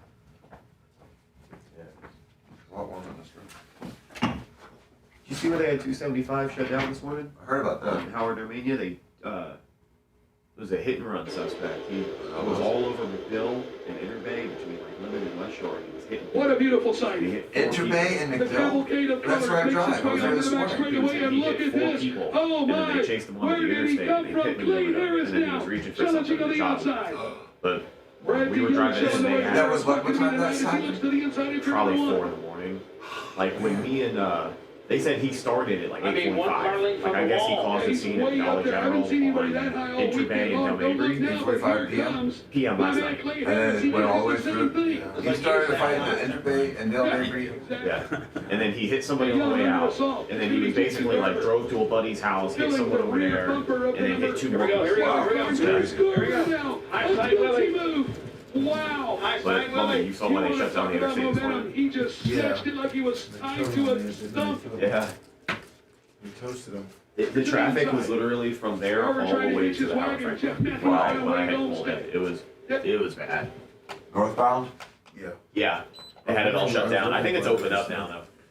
Traffic. Ladies and gentlemen, from Apollo Beach, Florida, Devin Dixon will win the PJ Wick for the 2025 PJ Wick. Quiet.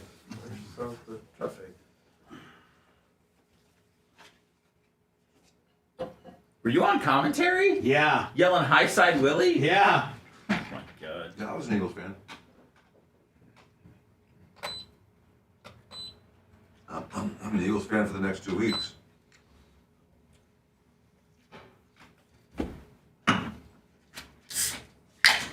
Oh. Yeah, I think I'll get away from you. You gotta know what you're doing on that lever. I don't even know how to turn it I'll off. get it off. Or you want it on or off? Off. You want it off? Yeah. Ticker. Are you hitting the middle there? You just gotta. Oh, this might be. That might. Okay, there you go. Dude, I was slaying the massage chair on Friday. Did you get to go back? Yeah. Because that really. Dude, it went back. I was holding fucking meetings in the fucking thing. It was great. Just getting life done. Yeah, I think I need to do it after you're gone. Well, you may. No, it's a perk of the job. Okay, I mean, you just negotiated it, so that'd be great. Well, I had tweaked my bag from a bunk bed deal.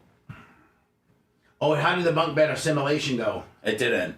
What do you mean? We have to get a new bunk bed. What? Why? The pieces were defective. Don't tell me you got it so far, and then it didn't. We didn't get past phase 1, Bubba. Okay. Metal sucks.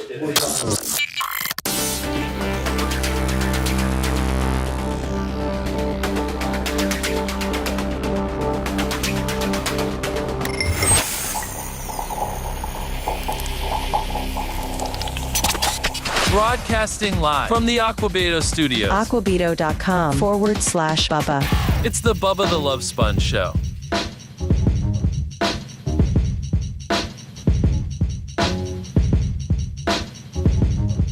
The Bubba the Love Sponge Show.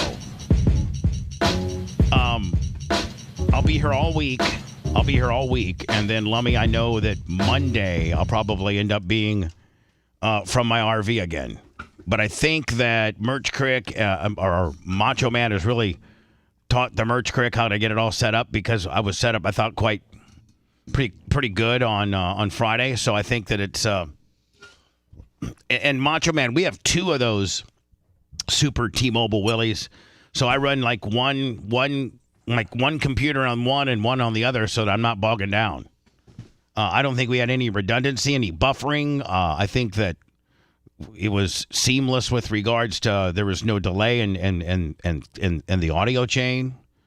So a week from today and all next week, Monday, Tuesday, all of next week from Monday to Friday, I'll be live from my RV in Ocala, which we can do. Dan, you weren't here on Friday to feel that seamless effect, but Lasker liked it. He just said he missed me, which would probably be the same mentality that you have. At least you're going to have nice cooperative weather, and so you should have a nice, successful 2 weeks at the track. So, Lummy, Flow Racing on Thursday, Friday, and Saturday showed, my track. My track was one of the options that you could. Well, they didn't have any commentators. Oh, what do you mean? They were just going to use my track. Joe Dirt, right? my track guy, who we didn't have a monitor. So as they got spread out, we didn't have a monitor as to what Flow Racing was showing. So we were just calling the race. And Joe says, I normally run Lummy as I run race directing, which means I'm race directing and calling the race. So like with cautions and lineups and black flags and move over flags, and Dan, you're familiar with a race. You're directing the traffic pretty much. Yeah, I'm kind of making decisions. I'm the referee basically. Yeah, yes. I'm basically the referee of the race. Exactly. And then I'm also coordinating my safety crew. Caution turn 2 when you got debris, or so I'm dispatching those guys. Now, One-Eyed Billy runs those guys, but I still have to oversee that. So that's what I normally do in conjunction with track prep. But I think this was Saturday night. This was the final night we had racing. Joe's like, man, grab the microphone and put a little color commentary in here. I'm like, well, I'm just going to do it, talk the way I would regular talk, like my verbiage and stuff. And so, was this a big moment for you? No, no, not at all. It's not a Tom Brady moment. It's not an honor to be color commentary. If it was, I'd do it more. I could have done it throughout the entire race, but I get busy. Like when there's a yellow, I can't dedicate being a full-time color commentator because I have 2 other jobs to do. You would be an awesome NASCAR color commentator. That would be so much. You would make NASCAR watchable again. I don't know about that. They ain't got nobody worth anything. I don't know how good I am at color commentary. It's a whole different lane than doing a radio show. Dan, and when there's lulls in the race and stuff like that, then Bubba would have to rip off a couple Hogan stories, and then Fox would rip them off the air. guys, while we're sitting here under a rain delay at Talladega, one time me and Hogan were up here in Talladega, and, he asked me to go get him a 12-pack, but I told the young boy who sets the ring up to go get it instead. And then, so, anyway, I will tell you this. And it's because of, and Lummy, I'd like you to send me this air check if I could. But, obviously I got Rob from Eldora that's helping me do track prep. It's actually in charge of track prep. I'm his helper. I do what he tells me. We're usually on the same page, but he can operate a grader a tad better than me, and he has different systems and different procedurally how he does things is different than me, of which I've learned now that his way is way better than mine, and I'm going to start prepping my track in the order that he does from this point forward, because he'll leave after USAC. Rob leaves. And I won't have Rob anymore. It'll just be me and One-Eyed Billy. But half of why... So Saturday night, this past Saturday night, we had open wheel modifieds and we had street stocks. This was the first of the two features. This was the open wheel modifieds. And I've owned the track with Tom Bean now 14 years. Because we bought it in 2011. Hold on. I got Lummy, the engine room. Yeah. The engine room's calling. They'd like to report to the captain. Scotty. Captain to the engine room. Go ahead, engine room. You're live on the air. Well, first off, I have to apologize to Lummy because normally he sees those messages, but I guess it didn't display that. I sent him a message, so I'm sorry to Lummy for snapping this morning, but I was very stressed out because we almost didn't have a show. You're fine. We had catastrophic hardware failure on our new machine, and we're dealing with the manufacturer. Okay. It wasn't anything that any of us did, though, right? What a statement. No, it wasn't anything we did. Hold on. Rhett goes, what a statement. We're dealing with the manufacturer. Did you write that I down? don't want to throw anybody under the bus. So, hold on. Hold on. You don't want to throw anybody under the bus, which means somebody needs to be thrown under the bus. Which, manufacturer. No. Was it me? No. It wasn't anybody here. Okay. All right. So it's one of our third party willies. Like right. It's one of our vendors. Hold on, it's Wirecast. Just say it. No. Yeah. No, I mean they're a big enough company for to convenience sake. Hold on. They're a big enough company to be able to absorb some criticism. Sure. I mean, so if they drop the ball or their software malfunctioned, we're a client. We pay. I'm assuming we pay quite a bit to Wirecast, don't we? Yeah. So as a client, we have every right to air our grievances. Well, it wasn't Wirecast that crashed. Yeah, it was who we purchased the custom built computer from. Some dude. Is that the one that Merch Crick has? No. Or a different one? No, this one was given to us last year. Was it a gamer computer that you guys converted? It's like the Super Beast. Really? Yeah. Did we buy it from a particular person? I don't know if we bought it from them, but I know that they had basically built it for us. Oh, okay. So we know. So we just want to get in contact with them and figure out what happened. Okay. Fantastic. Because it bricked. There's no other way to put it. It will not turn on. We're not getting anything from it. Was it an employee? No. Oh, okay. That makes me feel better. It's Bubba Army. So Good people. Lummy, one of the reasons why. So Saturday night, my racetrack and the conditions of my racetrack were the best they've ever been since I've owned it. And Rob from Eldora's expertise in conjunction with having the right equipment.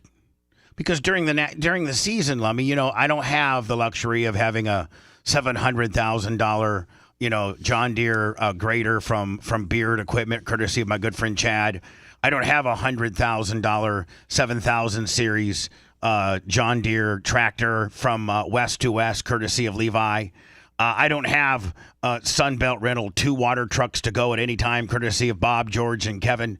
So let me having 2 brand new water trucks, a brand new grader, and a brand new tractor to hook on the tiller, and to be able to call that equipment out immediately to get it on the track. Me and having a guy with the expertise of Rob, instead of just me and Billy, made for the best racing surface we've ever had in the history of me and Tom being owning the racetrack. And I'm going to play some highlights from Flo Now, you will hear a little of my commentary in here.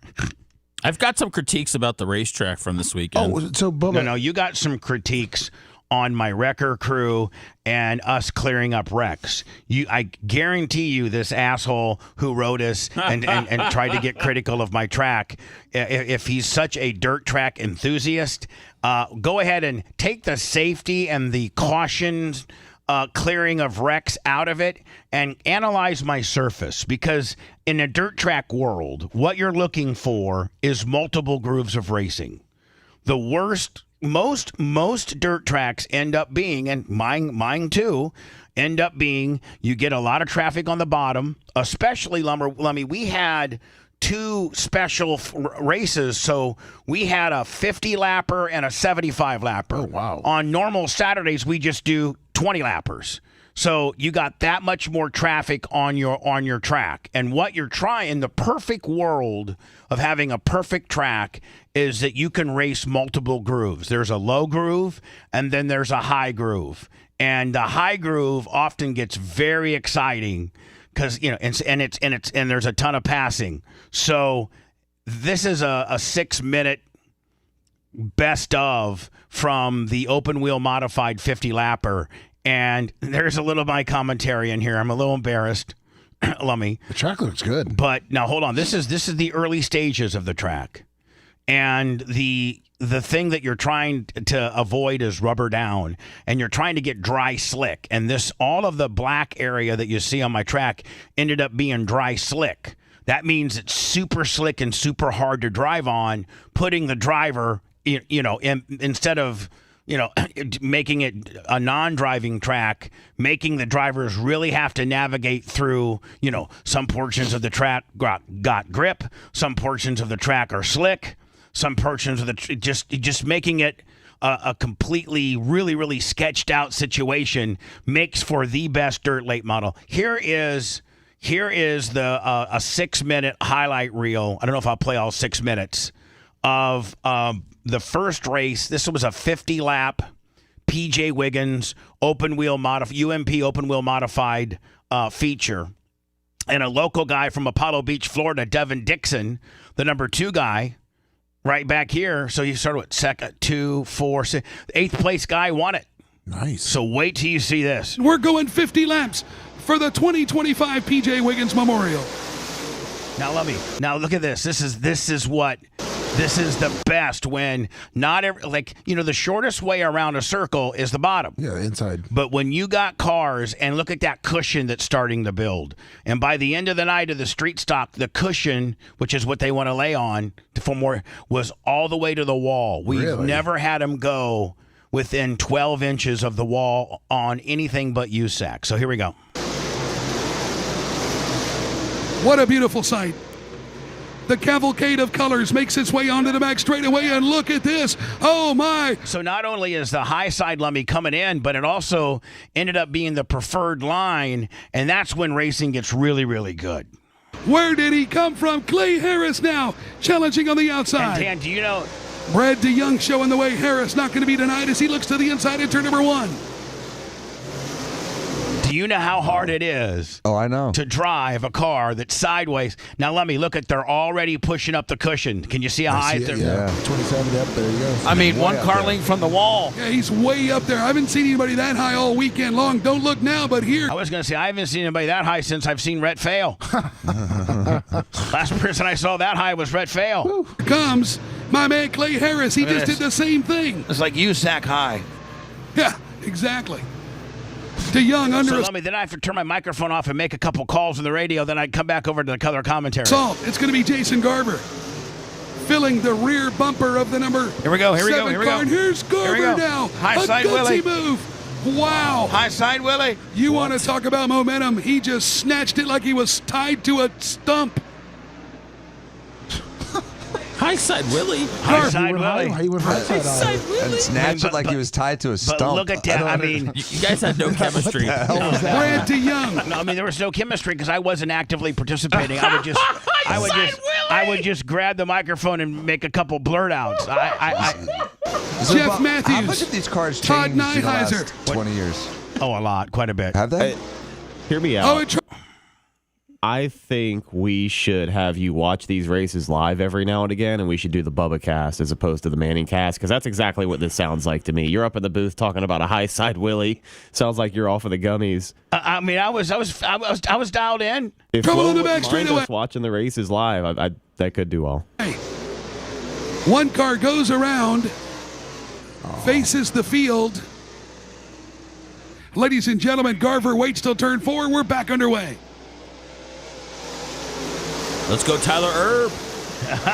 Turbo, he's not in this race. Oh, damn it. But let me look at, see, normally the track will start taking a little bit of rubber, and they'll all end up down here where the 33 is. But the guy that won it, the number 2 guy, ended up from the high side Willie. Kind of how 27 took over 7 at one time. And Devin Dixon grabbed the lead, but it's short-lived. Here comes Garver to the inside. Garver trying to hitch his wagon. Jeff Matthews down low. He's been a factor all. Now, if Rob and I can, if Rob from Eldor and I and One-Eyed Billy and Drunk Dave and Weed Whipper Greg and all the people that help, if we can put together a track like this for the Lucas late models, Lummy, they will. I mean, it will be the biggest thing in dirt racing. How competitive the track was. We're just hoping and praying. I think the weather's going to hold out. It's supposed to. We're just hoping and praying that we can emulate this, because it's all about. I mean, you got to figure out how much sun, how much wind, how much watering, when to pack, when not to pack, when to put your final water on, when to throw a mist on there, when to till, when to sheep's foot. Like there's 8 different parameters, one of which is the weather that you can't control. How much sunshine's been on turn 3 and 4, and how much shade has been on 1 and 2, because 1 and 2 is naturally shaded, so you have to water it 50% less. To get this was a 10 out of 10 with regards to a grade. This is the best track that I've ever had. I was talking with Average Joe this weekend, and he said that he's mentioned to you before about an irrigation system. Yeah, and doing a moisture test, have a sensor. I don't in all of the turns. Yeah, I don't think that I would have. I don't think my water pressure or pump would be good enough. I'd have to maybe dig a whole nother well. Oh, okay. For that. Night thus far. Then it's going to be Brad DeYoung back and forth. See, most guys, when they have the lead, they would just protect the bottom. But that wasn't the fast side around the track. 5th now. Give it to Chase Holland in the number 45. All right, so I'm going to fast forward. Nobody wants to see all this. I'm going to fast forward to the last. Oh, look at that. Oh, man. That wreck. That ended up being that was a big wreck. Let me see here real fast. Let me the skag signs. Yeah, the flag stand. So we got a buffer in Willie. Whoa, Chase Holland, Clay Harris. Whoa, a little fire. Yeah. Spins in turn 2 and collects one car in a big way, and the caution flies once again. Shades turn 3. Here's Matthews in 4. Let me just go to the final deal here. I think this is it right here. Let me. Each Florida, Devin Dixon will win the P.J. Wiggins Memorial. Yeah! Second's going to be Jeff Matthews. Hold on. Let's go back a little bit here. So Merch Crick bought me some Bubba Army teardrop flags. Oh, so I got Bubba Army teardrop flags in Winter Circle along with Red Line. And then you can see my big Skag flag there. So I've been putting flags up of my sponsor and stuff. If you want to watch the Lucas late models, not this week, but next, go to flowracing.com and sign up.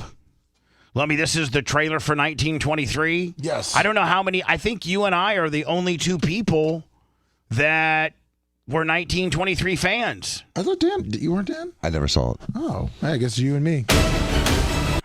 Yeah. Have you guys seen 1804? No, but we saw 1883. Yeah. Oh, it's 6 million BC. So in 1880, it went. First of all, it went Yellowstone, and then they splintered it off to an 1883, which was the prequel of how they got to the Yellowstone property. And then 1923 was the early establishment of the Yellowstone. And the original, John Dutton's dad? Yeah, Harrison Ford, I think it is. Yeah. Yeah. And then... How do you have time for all these shows? Well, I thought you were a mover and a shaker, a busy man, a racetrack owner. I try to, shock jock. My last hour before I go to bed, I try to catch a show. Got a little routine. I understand. Now, they left you off with there was problems Yep. back at home, and one of the sons was out gallivanting around in Africa doing safaris, and he fell in love with a woman from London. I think they got married, and then they got on this tugboat, and they were in the middle of the ocean trying to be saved because they were gonna drown. Yeah, and that was it. And then back home in Montana, they sent word.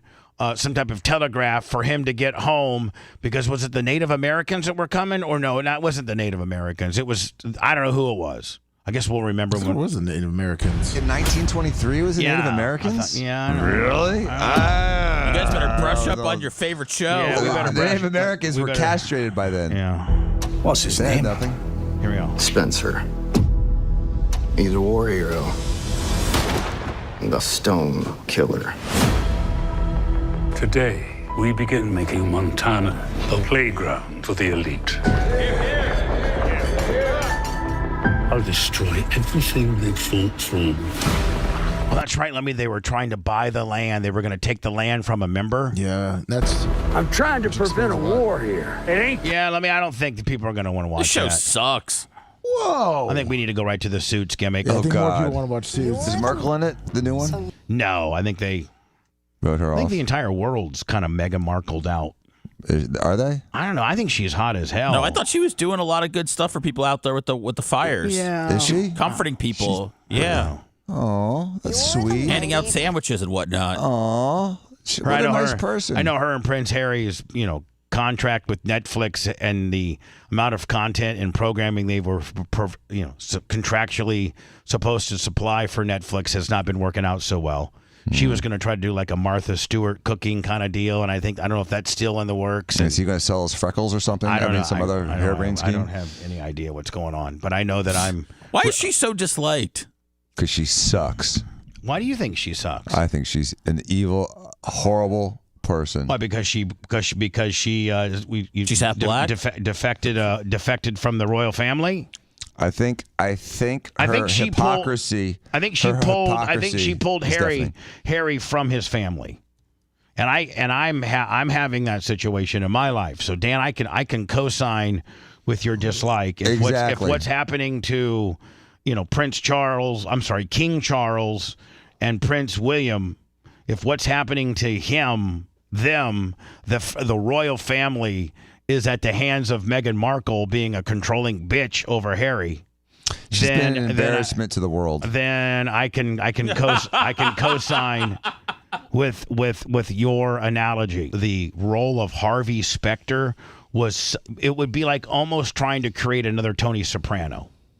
Yeah, like Harvey Specter. Harvey Specter was so Harvey Specter that I don't know if they're going to try to pull.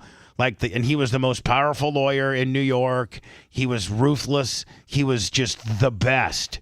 And to make another Harvey Spectra, but in Los Angeles, I don't know, man. Well, see, I just looked it up. Come on, Michael Keaton, and then Ben Affleck. It's Superman. It's Batman. Spider-Man. Who cares who plays him? It says Harvey James Specter Bond has already confirmed that he will be making cameos. Making.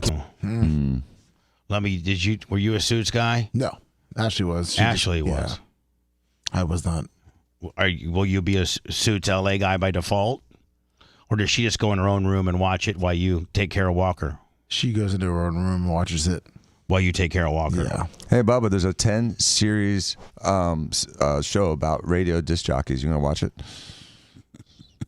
Are you being a zookeeper right now? No, being a dick. Exactly. I mean, it's like I don't want to watch a TV show about lawyers. I don't want to watch. It's a bunch of lawyers flirting. I don't want to watch ER. I don't want to watch Suits. I don't want to watch LA Law. None of that stuff. It's irritating to me. Just like you watching a show about a DJ would drive you. I used to watch crazy.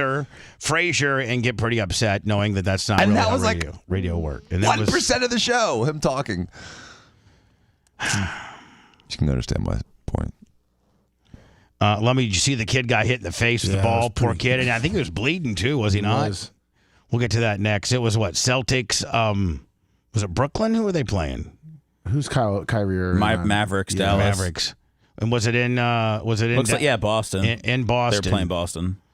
which just goes to show you if I was a little kid and I was sitting front row at an NBA game, my dad we didn't have cell phones back when I was growing up, but even if we did, my dad would say, have your cell phone in your pocket and be watching the ball game on this, $1,800 ticket that I bought. I mean, what's courtside at You play with this kid for an errant pass? Well, yeah, he should have paid attention. If you're paying He was on his phone? Yeah, I think so. Yeah, he's if you're I don't know if he was on his phone or not, but if you're not paying attention to the game, I don't know if he's on his phone or not. When you're on the sideline, Bubba, you're right. You watch the ball. You always watch the ball. It's stupid. I mean, I've been on the sidelines of an NFL game. I've been courtside at an NBA game in the Magic. I've been, a front row. I guess you don't have to worry about hockey, but I've been I've been on the playing field. And hockey, if you sit up, halfway, behind the bench or something like that, you can catch a puck. There's people that catches pucks all the time. All the time. That isn't covered by netting. Mm-hmm. If you're at a baseball game and you're on the third base line where a foul ball could go, and you're not paying attention to the game, and you're just lollygagging around like some bitch that's shooting Instagram pics, and you take one in the grape, that's kind of on you. It's on you. That's why none of these franchises ever get sued, because on the ticket in the fine print it states stay off Instagram. That if it states stay off that if something if you get hurt by something, by an object or whatever, it's not on them, it's on you.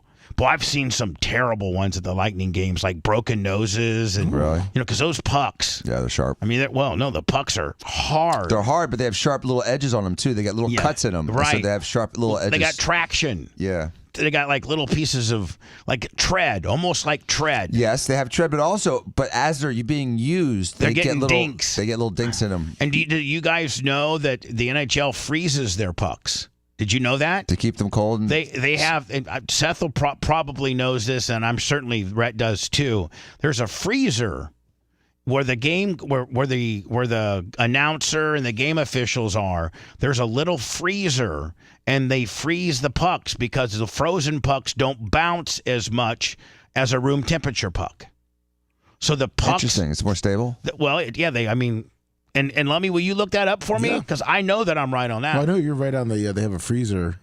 They actually have the pucks. They don't put They just don't have a bag full of pucks that they throw the guy. It's either in an ice box or a freezer. Every puck that goes out of bounds, and when they switch pucks for whatever reason, do they switch pucks after a score, or does that puck go, to center ice for a face-off? I don't think they switch pucks. No, I don't think so. Not often. Yeah, it's about for the bouncy. There's they keep them in the freezer. So let me read the report. Primary reason that the pucks are frozen is to reduce how much they bounce up and down the ice during the game. There you go. Bubba Clem right again. Yeah. Nobody knew that. By the way, I'm blaming this kid's parents. When you watch this video, Bubba, you understand why. Yeah, and if you're a parent and you're watching and that ball's coming at little Jimmy's head, it's just an accident. It's their parents' fault, Seth. Yeah. Have you not seen this? It's a kid's accident. We'll play it next. We'll play it next. If you want a deep dive into the Bubba the Love Sponge show from the past, go to BubbaArmyHQ.com. We'll be back after these words.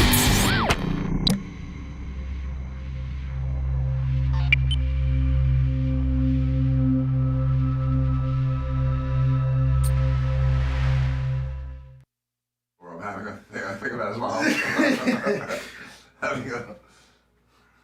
Listen, Seth, when you go to a basketball game, you gotta keep your head on a swivel. No, I mean, I understand. I'm just, Even when you're in like the 200-300 level, okay? Things happen. I have those T-shirt guns they shoot up there. Those are dangerous. Well, that's just a T-shirt. Well, those come out at 50, 60 miles per hour.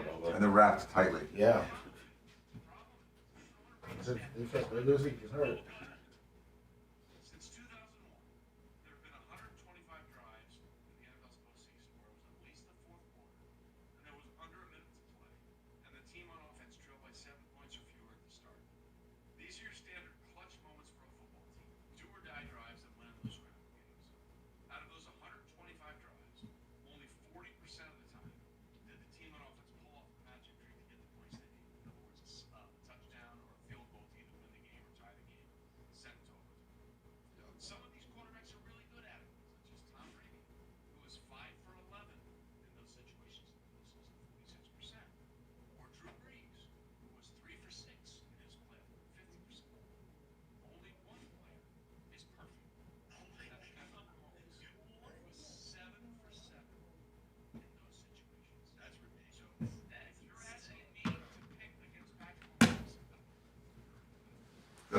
Wisconsin. I used to have to go sit in the puck freezer when I was bad.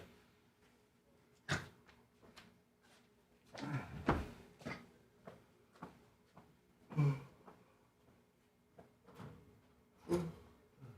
remember that time I asked for a raise after they won the second Stanley Cup, and they told me to go fuck my face. For real? It's like, what the fuck?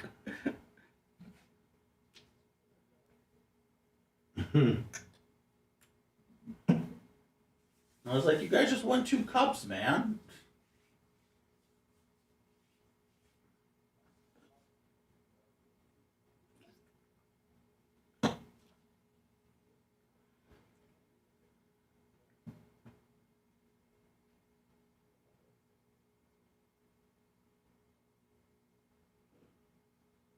I need your love like I never needed love before.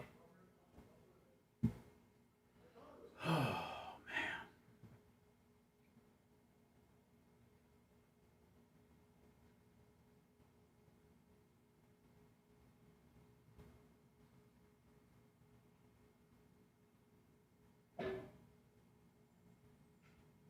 Good times, Longwood. Good times, man.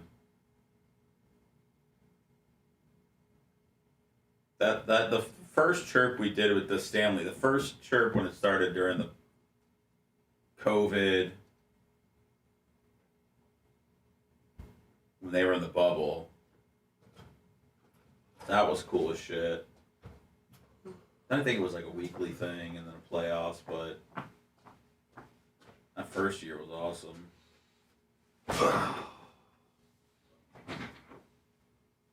We have an Aaron Andrews. We had a pretty good guest every night.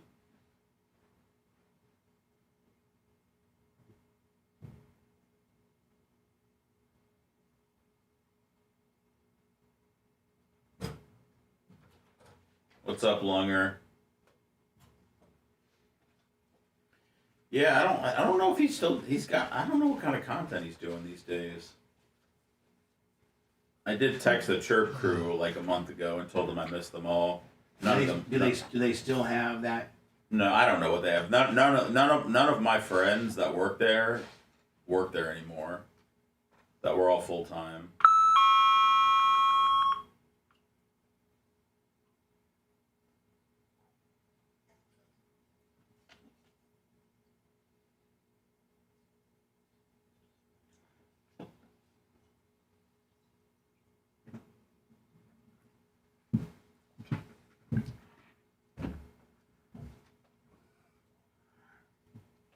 Oh,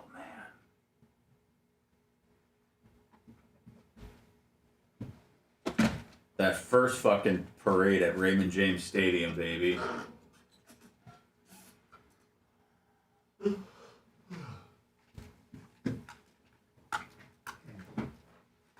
Let me give me that air check to the people that I mentioned. No problem. Didn't have to be long for it.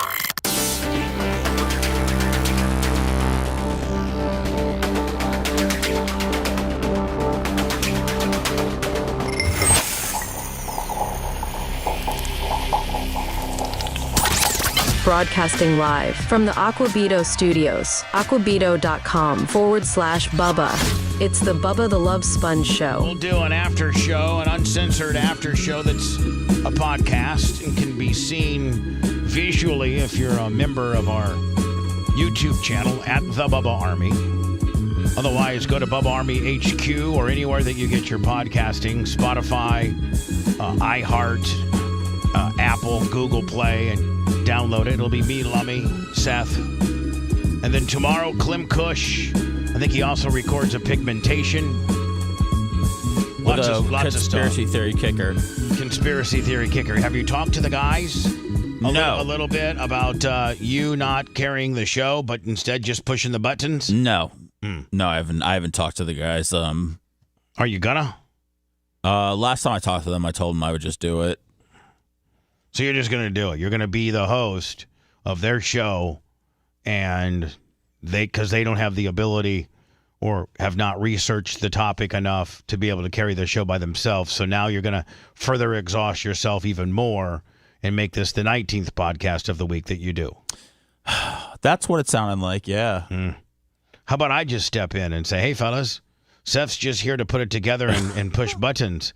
Why don't you guys come up with, you guys, when we were kicking this idea around, it was under the pretenses of you guys being able to host it and, have enough content to be able to fill the 45 minutes. I have to edit. I put out a Tuttle and Kristen podcast yesterday. I have to edit the podcast on the first week because there's stuff that needs to be edited out of there, but I haven't put it out yet. So I'm going to put it out and just get the initial reaction to, the layout and the format of me hosting it, and then, see what people like or don't like.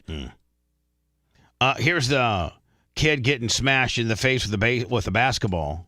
Thank God it's a basketball. Yeah. Because if it was a baseball or a hockey puck or anything that travels faster than a basketball, I don't know what's a guy throw a basketball at, maybe 40, 50 miles an hour? Just chucking it. 25. No, it's faster than that. Yeah, I think it's faster than that. Good answer. So he's throwing over to the cross. He's throwing to his boy. Yeah, that was the biggest challenge. That's the analysis. Oh, and that kid's head snapped. It wasn't on his phone. He was on his mom's phone. He's watching his mom right there. See? Yeah, she's showing him something that yeah. Dad's By the not way, attention. all three, the mom, the dad, and the kid, except for the other kid next to him, are not paying attention. There might have just been like a birth in the family. It's like first picture. Here's your new cousin. And to me, it looks like they must be some pretty slinging D people because these are Mavericks guys, right? And the other ones are commentators, Maverick statisticians. I don't know who these are, but I mean, I don't know. Maybe these media, are right? It doesn't matter. They're floor seats. For the Dallas Mavericks, they're not cheap. Oh, I love it. Thank you. You're a sick bastard. Yeah, see, he's not paying attention. Mom and dad, all three. Mom and dad. And you can even see the one kid. He's like, oh my God. He tries to put he's not trying to protect the kid. He's just making sure it doesn't hit him. That's right. Watch his hit. Yeah. Oh, dude, it's a soft basketball. It's round. Basketball. The analysis that we want. Oh boy! Caught a fan sitting next to the Dallas bench, and players from both teams over there to make sure that the young fan's okay. Now, is there his nose bleeding? Yeah, I think his nose bleeding. Is that blood right there? Yeah. All right. F around and find out. What the hell? Go ahead and look at mom's phone, and then the dad. I blame this on the dad. That's what I'm saying. The parents. The dad. Maybe the mom and the kid might be on their phones, but the dad's there to protect. Yep. Yeah, but I mean, the mom should be paying attention too. You're on the floor seats. It's not like it's timeout either. It's the game's going on. It's the action's literally right in front of you, and you're on your phone. What's so important? In fact, I think the NBA, a floor side seat at the NBA is probably. I can't think of any other sport right now off the top of my head that puts you within 12 inches. Maybe 24 inches of the actual playing surface. I think you're closer to the playing surface in the NBA courtside seats than you are on any other sport. Yeah, except for maybe if you're aside on the mountain or on a Tour de France and the guys are riding by you. It's that close. Yeah, you're right. I mean, that's such an extreme example. Right. Bam! Come on, Dad. Let the kid and mom look at whatever. You know what she probably did? She probably posted something on Instagram of their unbelievable seats. Look at us, unbelievable seats. Dallas hashtag courtside, hashtag go Celtics, hashtag. And she's showing the kid, and the dad looks, and he's not paying. Boom, and then this happens. Thank you. That was the biggest. That's right, Adam. Yeah. Why do I just want to watch this and watch this and watch this? Oh, that's the analysis that we want. Hey, kid, you all right, man? Caught a fan. You all right, kid? Hey, man, pay attention. Sitting next to the Dallas bench, and players from both teams over there to make sure that the young fan's okay. And they cut from coverage because the kid probably is crying and That is everything. bleeding. Lummy, girl. did you see? No. Yeah. She's done. Yeah, her teeth got too long. Done. Yeah, they have She two got dudes now doing she it, got I too think. long. And here's the deal, man. You know, CBS, NBC, ABC, CNN, Fox, you know, well, not as much CNN and Fox, although CNN just announced it was going to cut 6% of its workforce this week. But streaming is like nobody is sitting down at 6 o'clock right after dinner or before dinner and watching Walter Cronkite or the next guy or the next person. The template of terrestrial TV and terrestrial radio has been completely disrupted by streaming. People don't sit down at 6 o'clock and say, oh my God, I got to catch the CBS Evening News, because people are getting news all day on their phones, you know, or by whatever mobile device or computer they have all day. News is now not delivered conventionally through that 6 p.m. person, and that's the only time that you're, you know, listen, back in the day, NBC, CBS, ABC, whether it was David Jennings or Walter Cronkite, it didn't matter who it was, that was, unless you read the newspaper, but the newspaper, if you read the newspaper in the morning, that was from news the day before. I mean, the newspaper can't write about something that's going to happen at noon when you're getting the newspaper at 8 o'clock.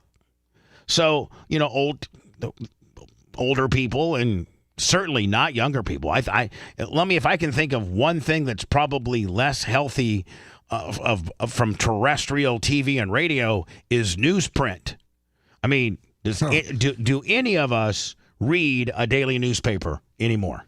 No, and I used to love to, and I refuse to now. It's, first of all, by the time you get the newspaper, you've heard it 15 times already. Right, you're on your phone. Right, on phone or on TV. And it's useless. News gatherers are no longer a team of journalists that go out and seek these stories and get a first person's perspective of the story and write the story and have a cameraman and come back to the edit bay and edit the story and have it as a package ready for the news anchors to throw it to that package.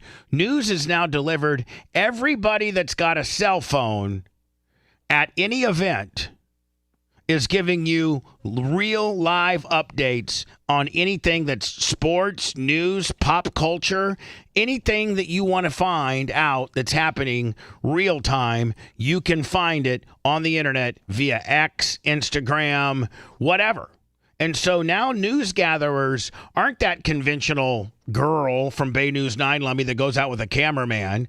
Now they just get it from everybody that has a cell phone now has the ability to capture real-time news. I have a couple comments here. And get it and distribute it if through hashtags and whatever. And all too often, the news, TMZ, anywhere, they go to cell phone coverage that's been, documented and collected by a person that was at the scene real time. Yes, go ahead. Yeah, we've become Big Brother ourselves because so many people are so, camered up and have their videos ready to go that anything going on of significance is almost certain to be caught on video. Instantaneously, and that becomes the news, and the video on the phone is just as good as the news cameras. And so now news has figured out, we don't have to necessarily broadcast the inauguration live on our news channel, which we will, but that's for somebody that's sitting at home or have the ability. But we're also going to repurpose it on our app and on our X and on our Facebook and on our YouTube so that people can get it instantaneously no matter where the hell they are. So I think there's something else here going on, Bubba. And I agree with you that there's a transitive or transformative shift in media coverage of activity in the news. I agree with you 100%. But I really think part of this is also a response to the outcome of the election. And I'm not trying to become political, but I don't think some of these firings would have taken place had Kamala won the election. I think the overwhelming mantra that's being heard from the American public is they're tired of manipulative news, and they're tired of some of the causes that the mainstream media championed over the last 4 or 5 years. So I think there's a little bit of a come to Jesus moment here amongst all the news stations, thinking that maybe they need to be a little less biased and that maybe go back towards the middle a little bit in order to recapture some of the audience they lost. Well, I mean, and just again, the way that the news is delivered is no longer the 6 o'clock evening. I'm sorry, the CBS 6 o'clock evening news. Now that format's dead. I agree. Nora O'Donnell is taking the hit because she's been the one that's been there for the last 5.5 years. But they're saying that CBS is going to completely revamp the news in itself and how they deliver it. That's part of the story. Here is, and let me, I've not been a big fan of hers. I think that she's a little long in the tooth. Yeah. She obviously smokes Benson and Hedges. In our humble opinion, rumor on the streets, we don't know it to be true, but it looks like she's got nicotine, like almost a Dan Campbell, like lower nicotine Willie going on. And I know she didn't chew. What are you saying? She dips? No, but I think she smokes, and I don't think that she, has teeth trays to take those lower teeth, those nicotine off the lower teeth. We've been saying that for a long time. Oh yeah. So 5 years now. So this is, I think this is her last broadcast. Which consider yourself, consider yourself lucky, because usually in media they don't tell you when your last day is. Do you like her little plunge she has there?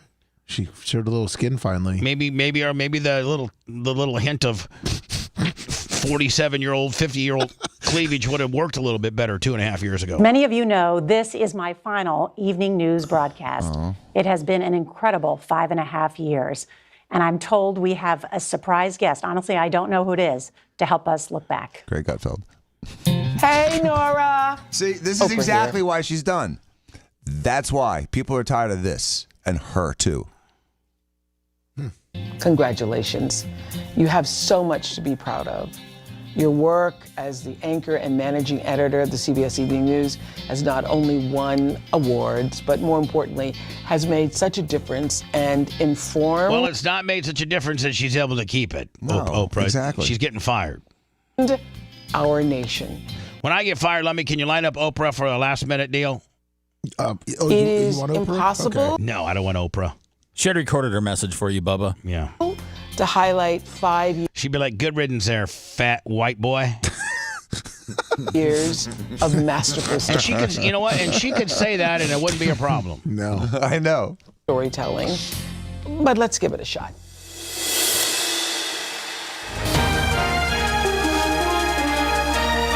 See, these big openings and all of that, man, just show me some cell phone footage of a guy that's trying to climb a greased pole in Philadelphia. I don't need all of this,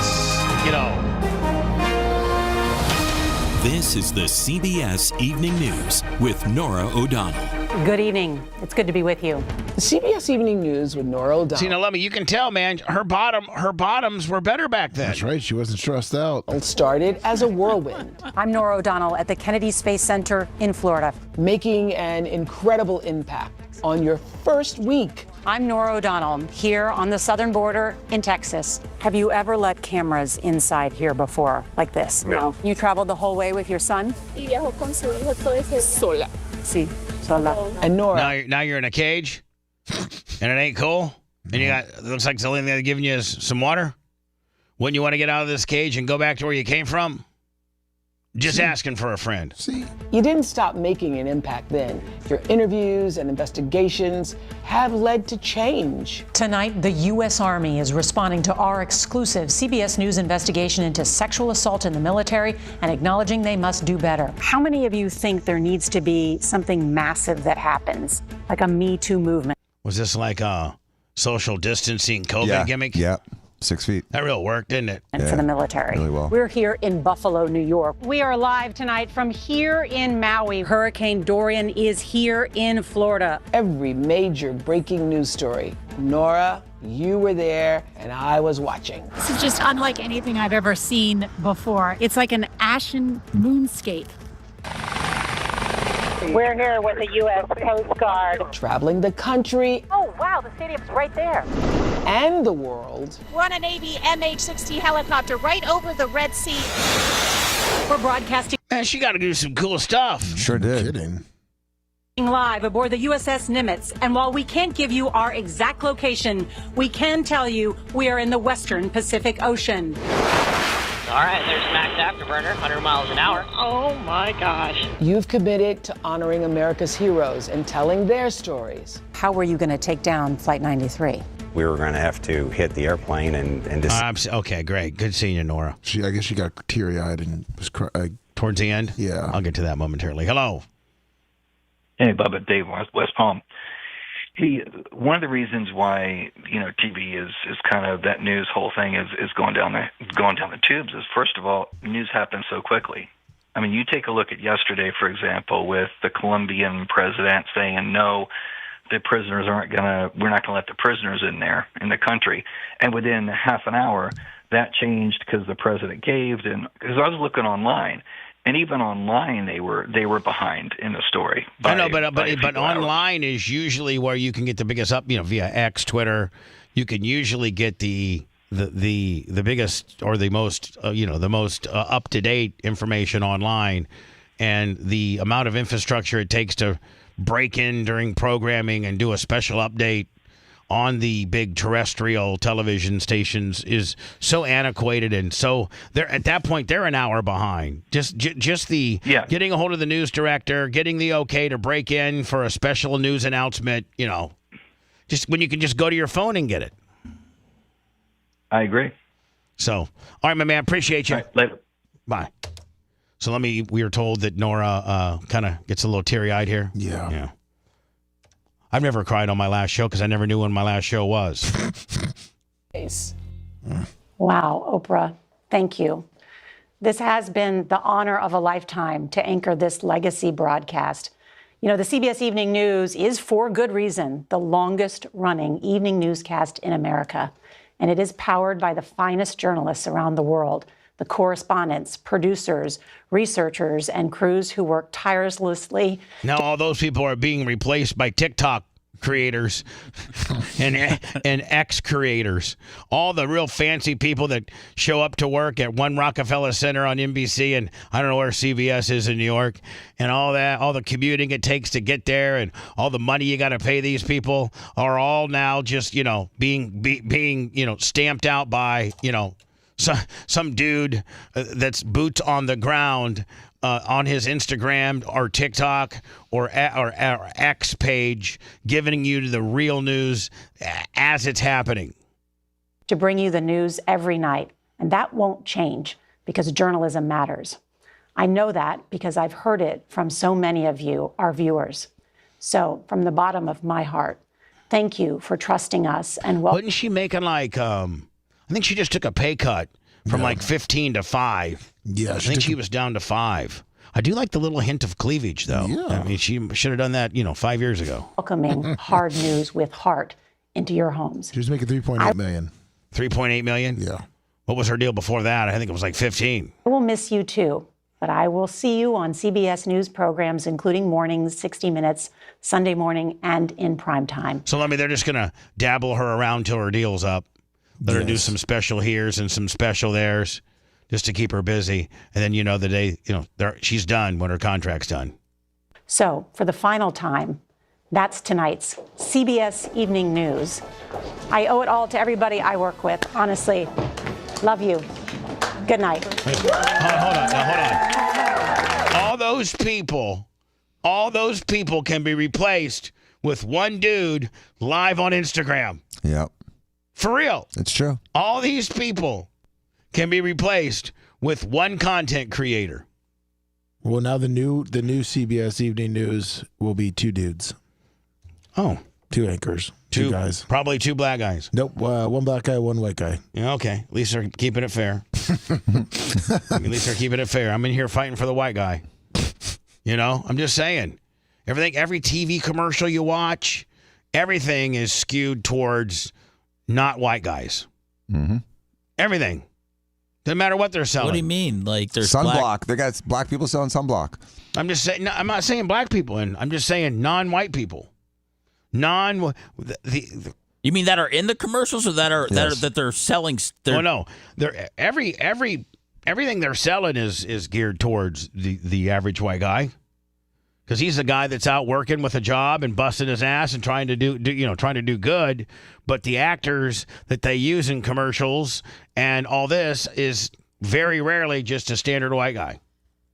DEI has really more important, like really infiltrated the commercial and the advertising sector, because whatever company, McDonald's or Chevrolet or Ford, they strategically put the correct ethnicity in there so that they can't get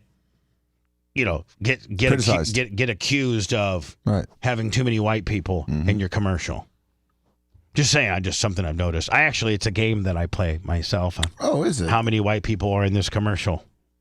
Oh, wow. What's the game? Does it come out to be about 10%? If.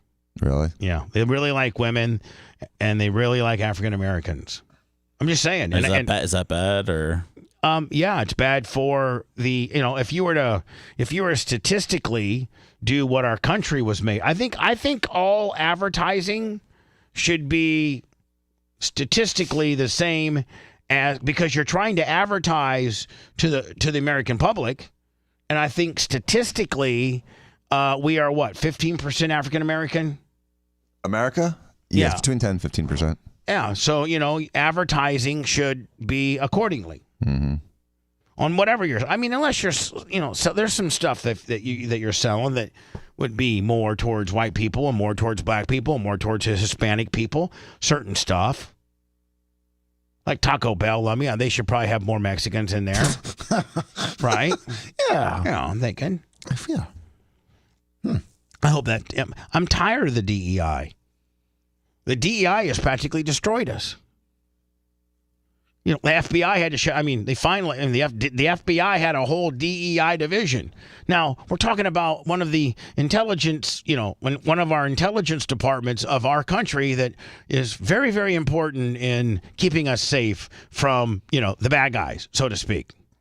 I don't think that DEI should be. I don't think the FBI should have a DEI division. I think the FBI should hire the best candidates that can be an FBI agent or FBI management or FBI statistician or an FBI detective, not based on what your ethnicity or what your quota should be. But why, when people see a black man in a job, do they just go DEI? No, isn't that insanely racist? Nope, not at all. Not at all. Whoa. I think both of you guys are I think missing a little bit of the subtlety here. When you see someone that's in a job that looks like they were put there because they're incompetent and for no other reason than DEI, then yes, that's when you start thinking DEI. Just the first time you see a black guy that's like a doctor, you don't think, oh, that's DEI. No, but who's judging incompetence of these people? You could sit there and look at the mayor and go of LA, and people are going DEI, which the people vote for the mayor. So I don't know how that's DEI. But then we see her on the news and go, "Oh, this mayor sucks. She doesn't know what the hell she's doing." I don't think DEI had anything to do with her becoming the mayor, because obviously she had to win the popular vote. When she opens her mouth up, I just think that she's an idiot. But I don't think with that particular situation, I don't think DEI had anything to do with it. DEI hire, but she's within her department, within her policy of being the mayor. I'm sure she had a DEI department and a DEI quota. I'm sure she hired people that were DEI candidates over people that were more qualified. I'm sure of that. And maybe she got some of her education and some of her early jobs because of DEI policies. Because when you see someone that's grossly incompetent rise to the level of a mayor or a governor or a senator of a major metropolitan area, you're like, how the hell did this happen? Kamala Harris was not a very, very smart person. She did not come across as intelligent. She failed the bar the first time she took it, and she almost became president. She got special treatment because of her race and identity, period. And when you see other people that are very high up in their professions and fields that don't look like they're competent, and they're between the ages of 25 and 60, you're like, maybe this is a DEI influenced promotion / hiring / opportunity. I just don't think companies need a DEI division. I know that we've seen now we've seen journalistic pieces of things as from McDonald's to Google that are dropping their DEI policy, their departments, and they're now hiring the best person. That best person could very well be an African-American female. That person could very well be a Hispanic male. That person could very well be an Asian, female or male. That person could be a white guy. But it seems as though the last 4 years, that white guy never even got the shot. He never even got the chance to apply. And it's just, maybe, and I don't want it to go so far one way now where African Americans and Hispanics and females and, now we're going to go back to the good old boy network. That's not the answer. But the answer is to have people in place in your HR division that are fair and that look at people's education, their experience level, their spoken word interview, and we hire people that way to get good people back in good jobs. Not get a job based on what you are, but get a job based on how good you are, if that makes sense. And I think that, the FBI, of all places, having a DEI department is absurd. I mean, we need that's a very important bureau of our, the Federal Bureau of Investigations. That should see no color, see no race, see no ethnicity. That should just see the best people. I totally agree, Bubba, and it hurts everyone when we put incompetency in charge just because of their color, race, or religion. So it's racist. Well, yeah, I mean, it kind of is. But but you can't bring. It's treating one race differently than another. That's patently racism. Yeah. Colombian president, was it Gustavo Petro, swiftly backtracked his refusal to accept deportation flights from the United States of America after Donald Trump threatened tariffs and other measures. We were trying to ship back a bunch of these Colombian gang members and criminals. I think we did. We have 1 or 2 airplanes full. I believe there was 2. I think it might have been 2. We're going to get into, and they were saying, Colombia was saying, we're not allowing you to land in our airspace or in our airport. I mean, that's why you got to go back to what I said. Maybe I think it was Friday or Thursday, and say we don't need your stinking airport. We got these. All these people have parachutes. Just drop them off. We're just gonna drop. We're gonna drop them off. I mean, if you want to send your fighter pilots to try to shoot down one of our airplanes, we'll have a couple of our F-38s or whatever our highest level fighter jet is. We'll have each one of these planes accompanied by, and I got to think that our fighter and our aircraft and our U.S. military Air Force is far superior than anything that Colombia's got. Oh my God! They probably got a couple Cessna 182s out there, with some shotguns. So shooting between the propellers. Yeah, if you guys either let us land and drop off these bad people, or we're parachuting them over. We'll try to hit land, but they could end up in the water too. You think they'll end up like the turkeys in WKRP? No. I'll be back with that story next. You're listening to the Bubba the Love Sponge Show. If you want 24/7 on-demand Bubba and the crew, go to BubbaArmyHQ.com. The Bubba the Love Sponge Show will be back after this.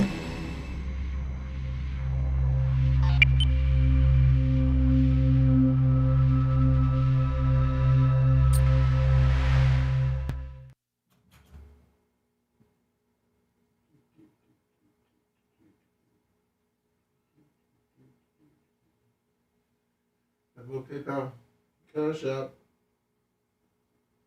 Bubba Army.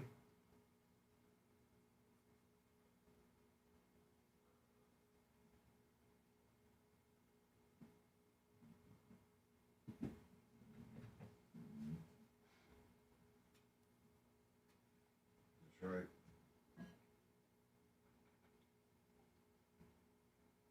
What's up, your lips? Yo, Mount Brazier, good morning.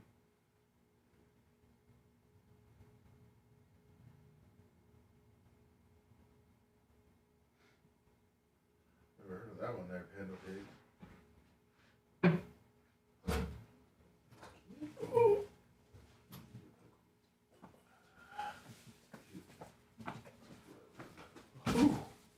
Package a little different.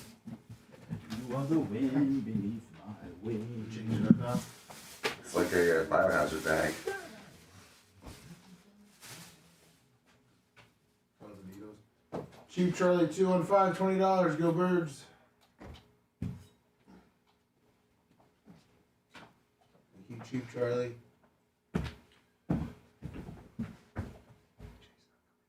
Okay.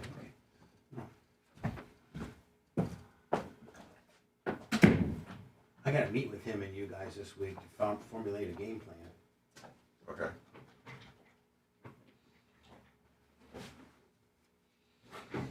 Cheap Charlie, go Birds.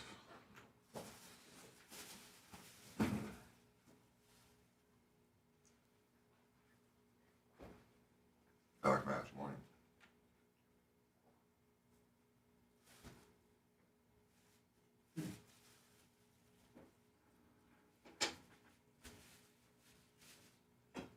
Stick.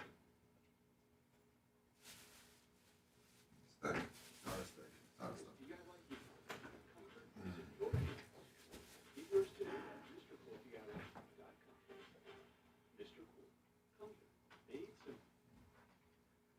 Joined now by South Carolina Republican Congresswoman, a member of the House Oversight and Armed Services Committee, Nancy Mace. Welcome, Congresswoman. So President Trump fired 17 inspectors general over the course of this weekend. Senator Chuck Grassley, a Republican of Iowa, is saying, quote, there may be good reason the EIGs were fired. We need to know that. If so, I'd like further explanation from President Trump. Regardless, the 30-day detailed notice of removal that the law demands was not provided to Congress. And I want to play key reaction from a Democrat in the Senate. Disappointed in Republicans so far that they. I'm joined now.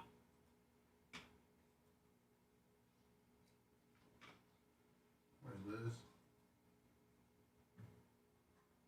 Creeds and Travis. Hi, everybody.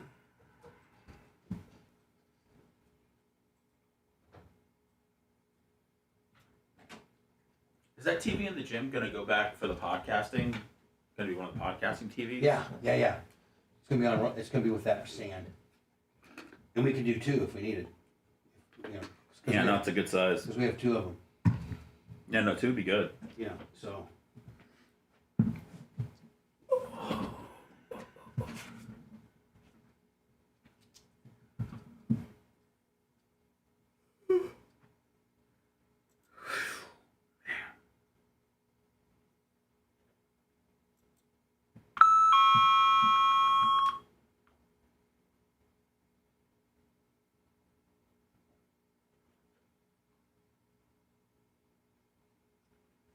Oh man, I got up at 3 and I just went with it.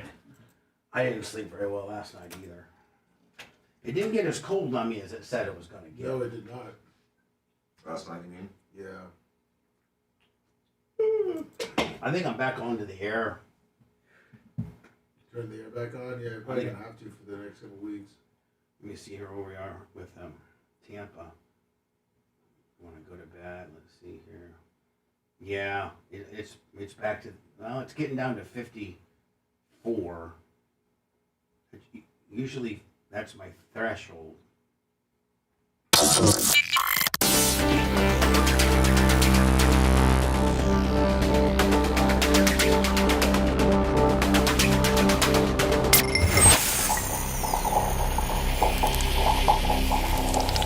Broadcasting live from the Aquabito Studios. Aquabito.com/Bubba. It's the Bubba the Love Sponge Show. PayPal, Venmo, Cash App at the Bubba Army. Go to our YouTube channel if you could, please.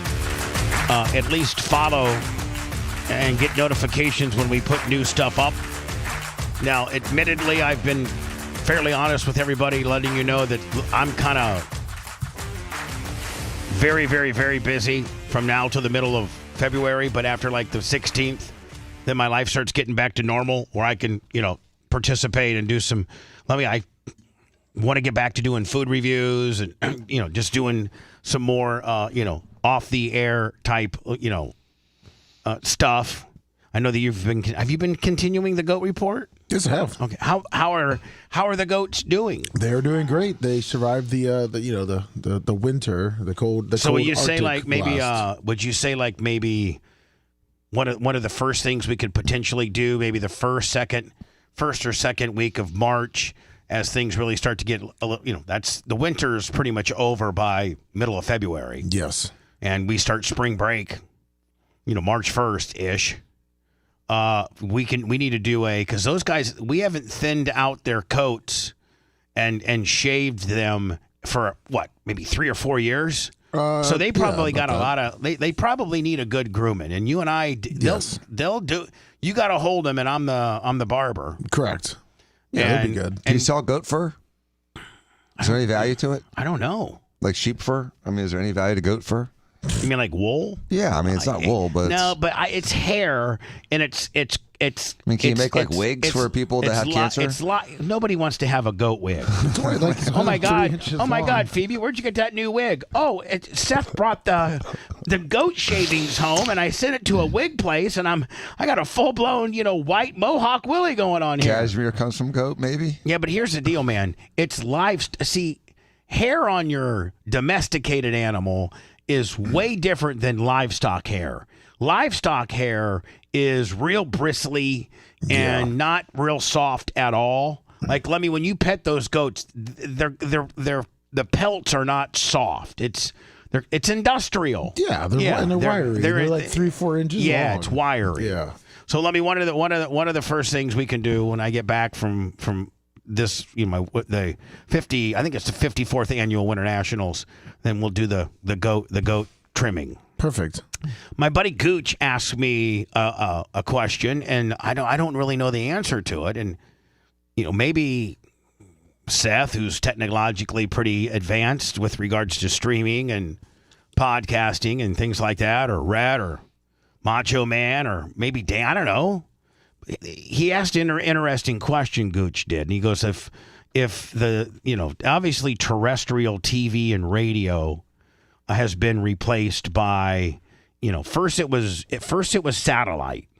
Remember, Lummy, first the big sexy thing was satellite, and now radio and TV and pretty much everything has been replaced by streaming, right? Streaming over the internet. What do you think the next thing is past streaming? And I answered him, and I said, I really don't know. Like, I don't know. Like, and when terrestrial was king and when satellite was king, you knew streaming was available and streaming was there. It just hadn't picked the traction up through social media and apps and just how efficient it is to deliver streaming now. Hell, now you can get 5G over your phone, watch movies, you can do anything from your phone, and that's via streaming. So what's next? Maybe Macho Man would know.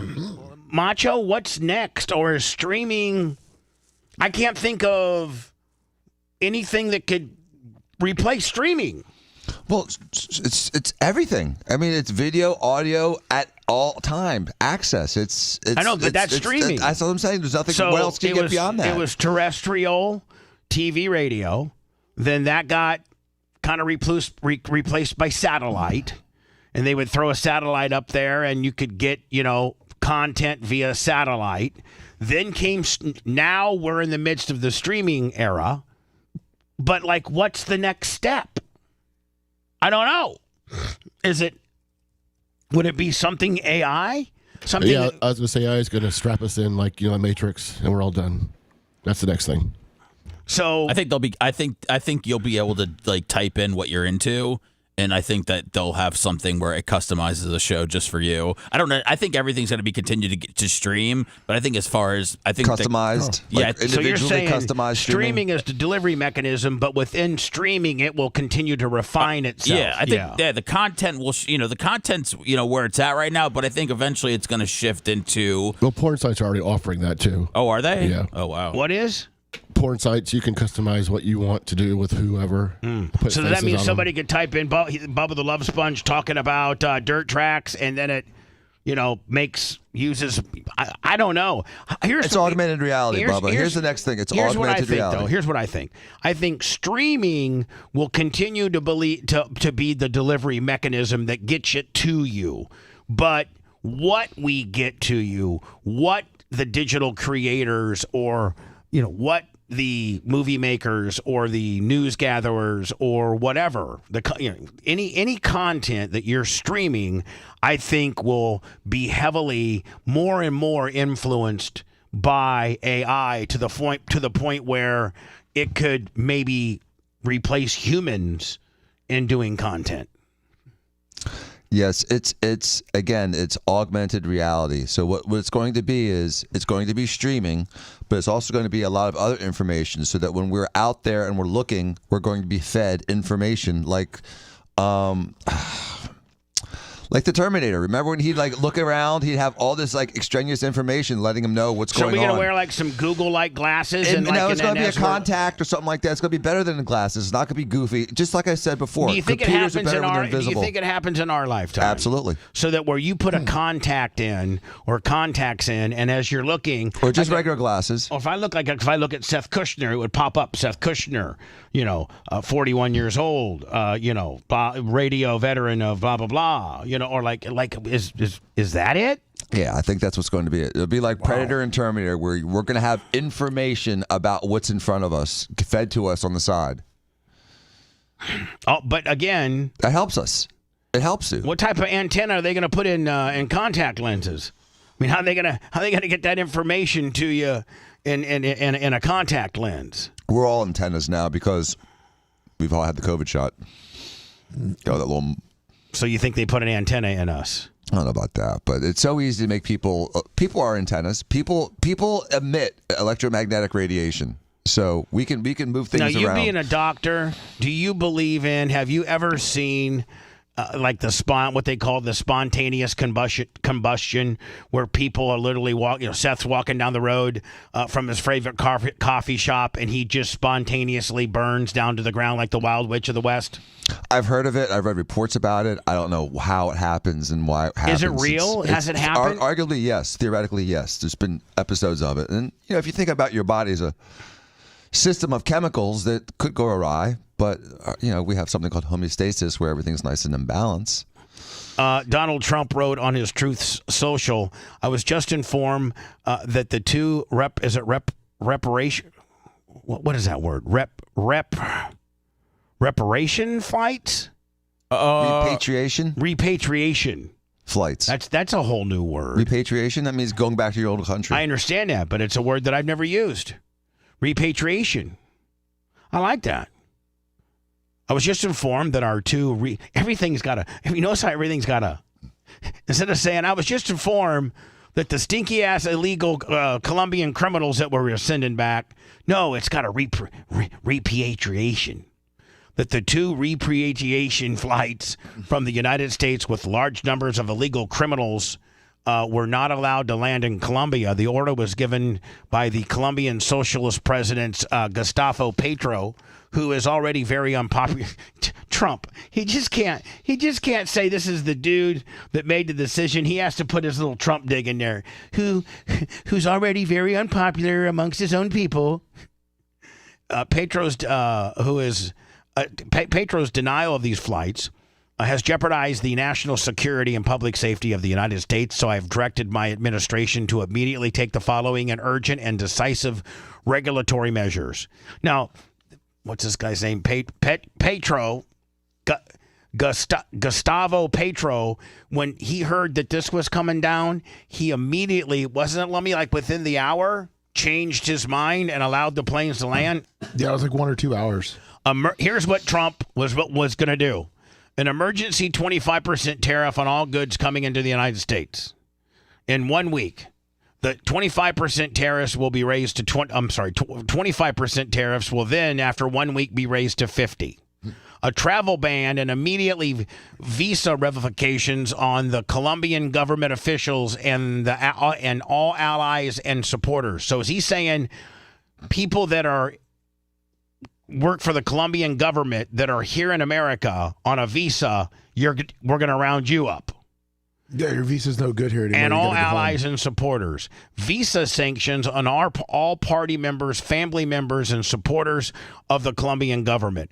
Enhanced custom and border protection inspections of all Colombian nationals and cargo on all national security grounds. IEEPA, Treasury, banking, and financial sanctions will be fully imposed. These measures will begin. These measures are just the beginning.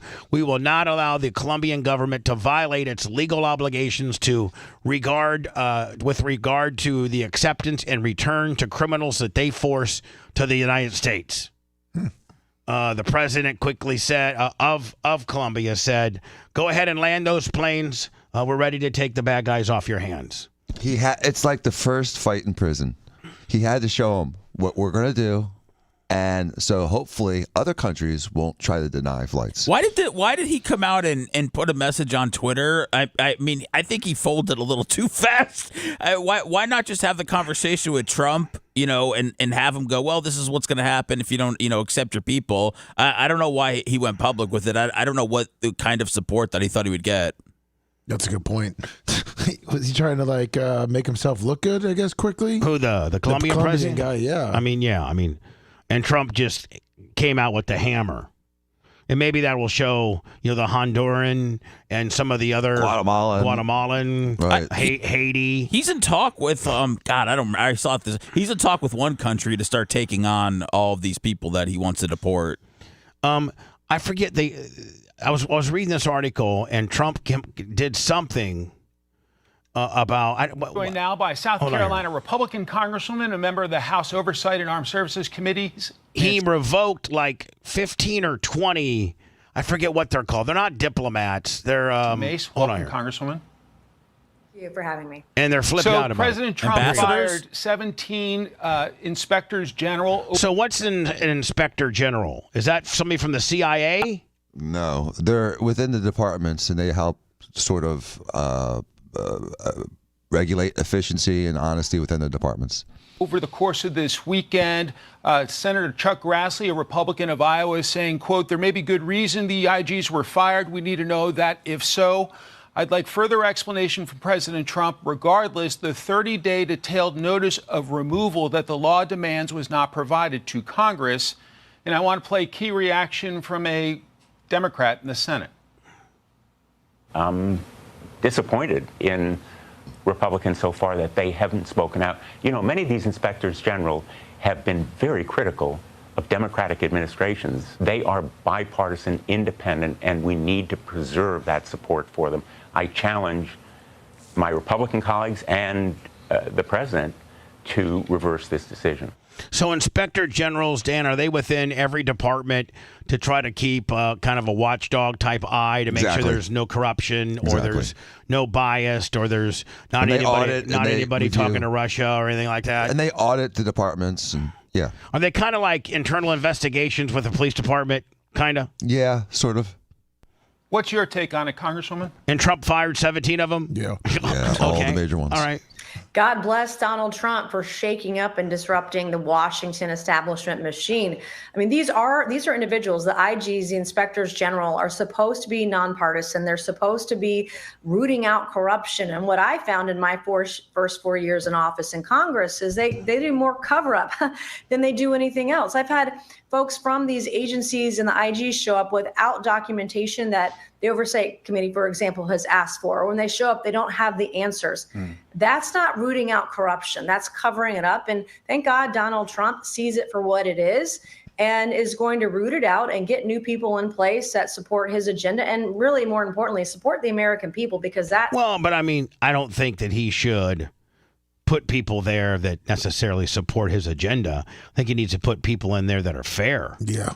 You know, I mean, hey, listen, I like how he's boss hogging his way and sending the crazy ass, Colombians back and Hondurans back and the criminals of Haiti and other of Venezuela and all these other places, getting all these bad people out of our prisons and things like that. But I mean, if inspector generals are supposed to be unbiased to make sure that government's not biased, then putting people that are, hand selected by you might be one thing. But I mean, I think you need to ensure the fact that they're just not a bunch of Kool-Aid drinkers. I don't think that's going to be good for the checks and balances or his legacy. That's his America First agenda. After visiting hurricane-damaged North Carolina and fire-ravaged Los Angeles, President Trump floated the idea of getting rid of FEMA. The mayor of Asheville, North Carolina, a Democrat, doesn't like it. Let's play it. If you were to instantly make that go away, I think it would be devastating for individuals, for businesses, for cities, for counties, and for... Now, if you get rid of FEMA, do you have an alternative plan?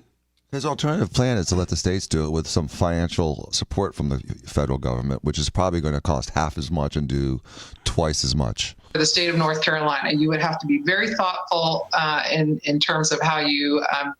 I know that Merge Creek's dealing with, at her property, she had a pole barn completely almost devastated by one of the two hurricanes, and she's dealing with FEMA right now, and it's an absolute nightmare. She's not even trying to get free FEMA money. She's trying to get a FEMA loan. Like, you can get a FEMA loan like at 2.5% to rebuild, and she's trying to get that loan, and they're completely just not available, won't return phone calls. It's been a bureaucratic nightmare. And she's just trying to apply for a loan. I mean, you can go out there and see the pole barn, 80% of it's knocked down. There's a little bit standing. It needs to be completely knocked down and then rebuilt. I think the cost of maybe the metal building that she was trying to get appraised at was like maybe $55,000 or $60,000. And she just wants to get a FEMA loan. And I think they're like, and the attractive things about a FEMA loan is, again, I think they're very low percentage. But it's not free money. It's a loan that you have to pay back. Now, I don't know why you wouldn't be handing those out right, left. Especially for those that qualify that aren't going to default and show a proper income and, own property and things like that. I mean, I would think that would be a very easy thing. Send an assessment damage person out. Yep, indeed. You're 80, whatever, your place got blown down. You need it. I'm going to approve your $55,000. She had to get quotes from these different contractors and all that kind of stuff. And she's, provided the quotes to the FEMA loan officer. The FEMA guy has been out there and already signed off on it, but she can't seem to get the paperwork through the FEMA office to approve. And again, there's a lot of people that get free FEMA money, like they just hand it out to you. For a loan, I would think that shouldn't be a big deal at all. Dan, you should have maybe looked into that. What, getting a FEMA loan? Yeah. I mean, with as much damage as you had, and rather than to just pay out of pocket, get anytime you can borrow money at 2.5%, it's way smart. It's way smarter to buy money. I mean, right? I mean, if you can get money at less than 3%. Homeowners and renters right now are 1.25%. Yeah. Okay. That's what I said. Okay. Yeah. So you're right. I mean, businesses are as low as 3%. So I thought she said 2.5, but it might have been 1.5. That's pretty. That's it might have been 1.5, and she can't. She's like in the final stages, and she's like in a holding pattern. Maybe she's in a holding pattern because Donnie's getting ready to blow up the whole deal. And FEMA got rocked. They got a lot of claims all in the last. They got inundated with claims from Florida, North Carolina, and now all of California, Southern California is making a claim. And prior to that, Hawaii. Yep. Right. Prior to that, Hawaii burnt down to nothing. Expensive houses. Florida coastal expensive. Then Florida came in too, and then they didn't think Florida was going to be that big a deal. But then it went ahead and wormed its way up the coast and did just as much damage catastrophically to the Carolinas than it did here. And then now you got the wildfires in California. Jeez. And again, the problem with the wildfires in California is there's nothing left. There's nothing left. It took out not just like every other house, all the houses, the schools, the police stations, the 7-Elevens, the gas stations. Everything is gone. Around reconstructing FEMA right now as we're in the middle of recovering from this disaster. You obviously get hurricanes in South Carolina. Are you ready to scrap FEMA? Oh, absolutely. And look, you saw Donald Trump show up to North Carolina over the last couple of days and see the devastation that North Carolina residents continue to live in, the squalor, the tents, the RVs, the homeless, those that can't afford to pay for a hotel. What has FEMA done other than house criminal illegal aliens? They had $1.45 billion they sent to house illegals. And that money could have been used in cities in North Carolina, South Carolina, Tennessee, Georgia, those that were hardest hit. And look, I think if we block grant emergency resource funds to states, hold on, let me hear. put governor North Carolina, South Carolina, Tennessee. Do you think that this little cover, like if you look, Georgia, those that were that makes no sense to have that little piece of black awning there in front of his lectern. Do you think that is maybe like a get down and get behind it, a bulletproof Kevlar kind of deal? I don't know. It may just be marking it off. I don't know. Yeah, that might just be a separation thing, but it does not look good. Hardest hit. And look, I think if we block grant emergency resource funds to states, put governors in charge, maybe Gavin Newsom in California would get back to work for the people of California. All right, tomorrow, House Republicans gather in South Florida for a retreat to talk about advancing the Trump agenda. What are your expectations, Congresswoman? Well, a better understanding of how we're going to implement his agenda through Congress, because there will be roadblocks. All right, so I'm not going to make this a whole big Donald Trump yippee-yo. When we come back, let me, speaking of a yippee-yo, Nick Hogan, I think, got married over the weekend. Yeah, our buddy Matt Riddle was there. RVD. Oh, was Matt Riddle there? Yeah, I think his wife's friends with Hogan's wife, or Nick Hogan's wife. Okay. Yeah. I know that Rob Van Dam was there, and it looks to me like it's at a bar. It's somewhere in Clearwater Beach at a bar. Right. A bar restaurant. So we'll get into that next. If you love that segment, then check out BubbaArmyHQ.com and do a deep dive on past shows. The Bubba the Love Sponge Show will be right back.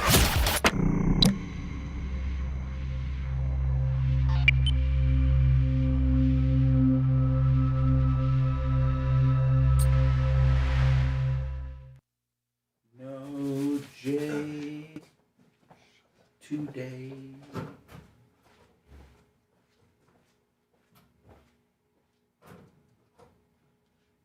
You should have that in your email, Bubba. Thank you, sir. What's that, buddy? Your check, air check. Oh, okay. 10-4. Over and out. Over and out.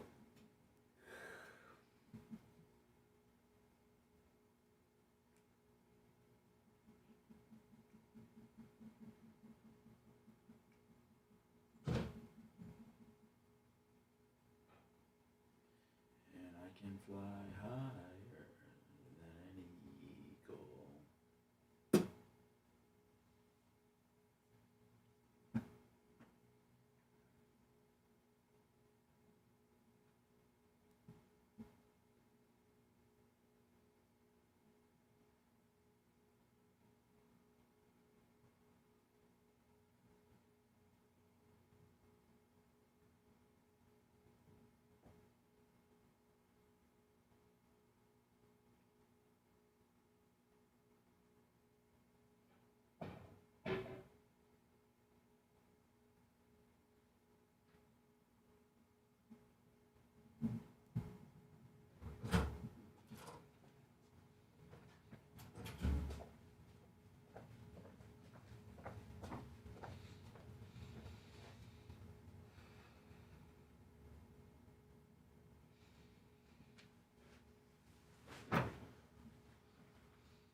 Burke Hogan did the national anthem at Nick's wedding.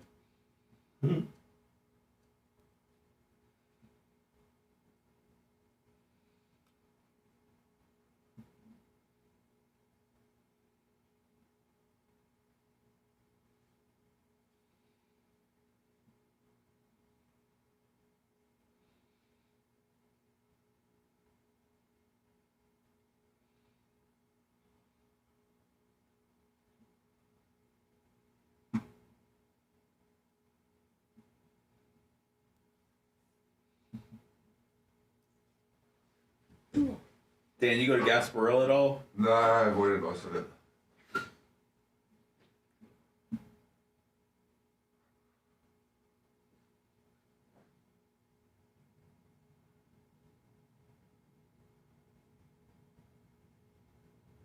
Was it this weekend? Yeah, it was Saturday. I didn't hear a lot of buzz about it this year. I didn't. You know what? I didn't either. I was over in Tampa on Saturday, and it was just, you see just the fucking pirates just... Did you get that, Bubba? No, okay. Hold on. Okay, yeah, absolutely. Oh. Okay. The other part of it too. Okay. Now, can it be handled in a minute 40, or is it longer than that? It could be 10 minutes. Okay. Yeah, later. Perfect. Okay, how about like in between shows? Sure. Okay.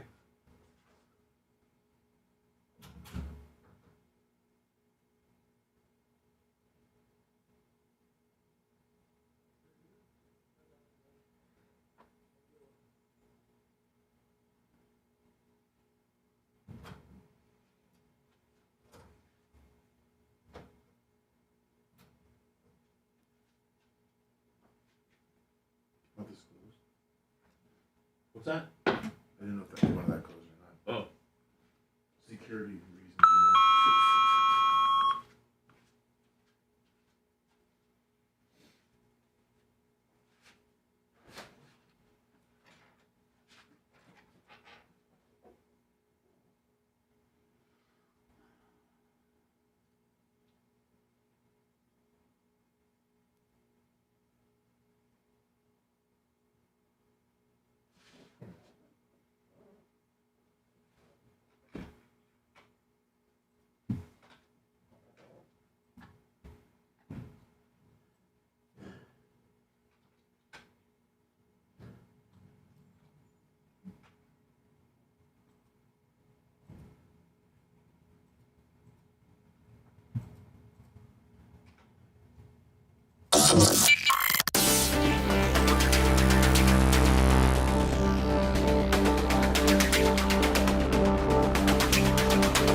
Broadcasting live from the Aquabeto studios. Aquabeto.com/Bubba. It's the Bubba the Love Sponge Show.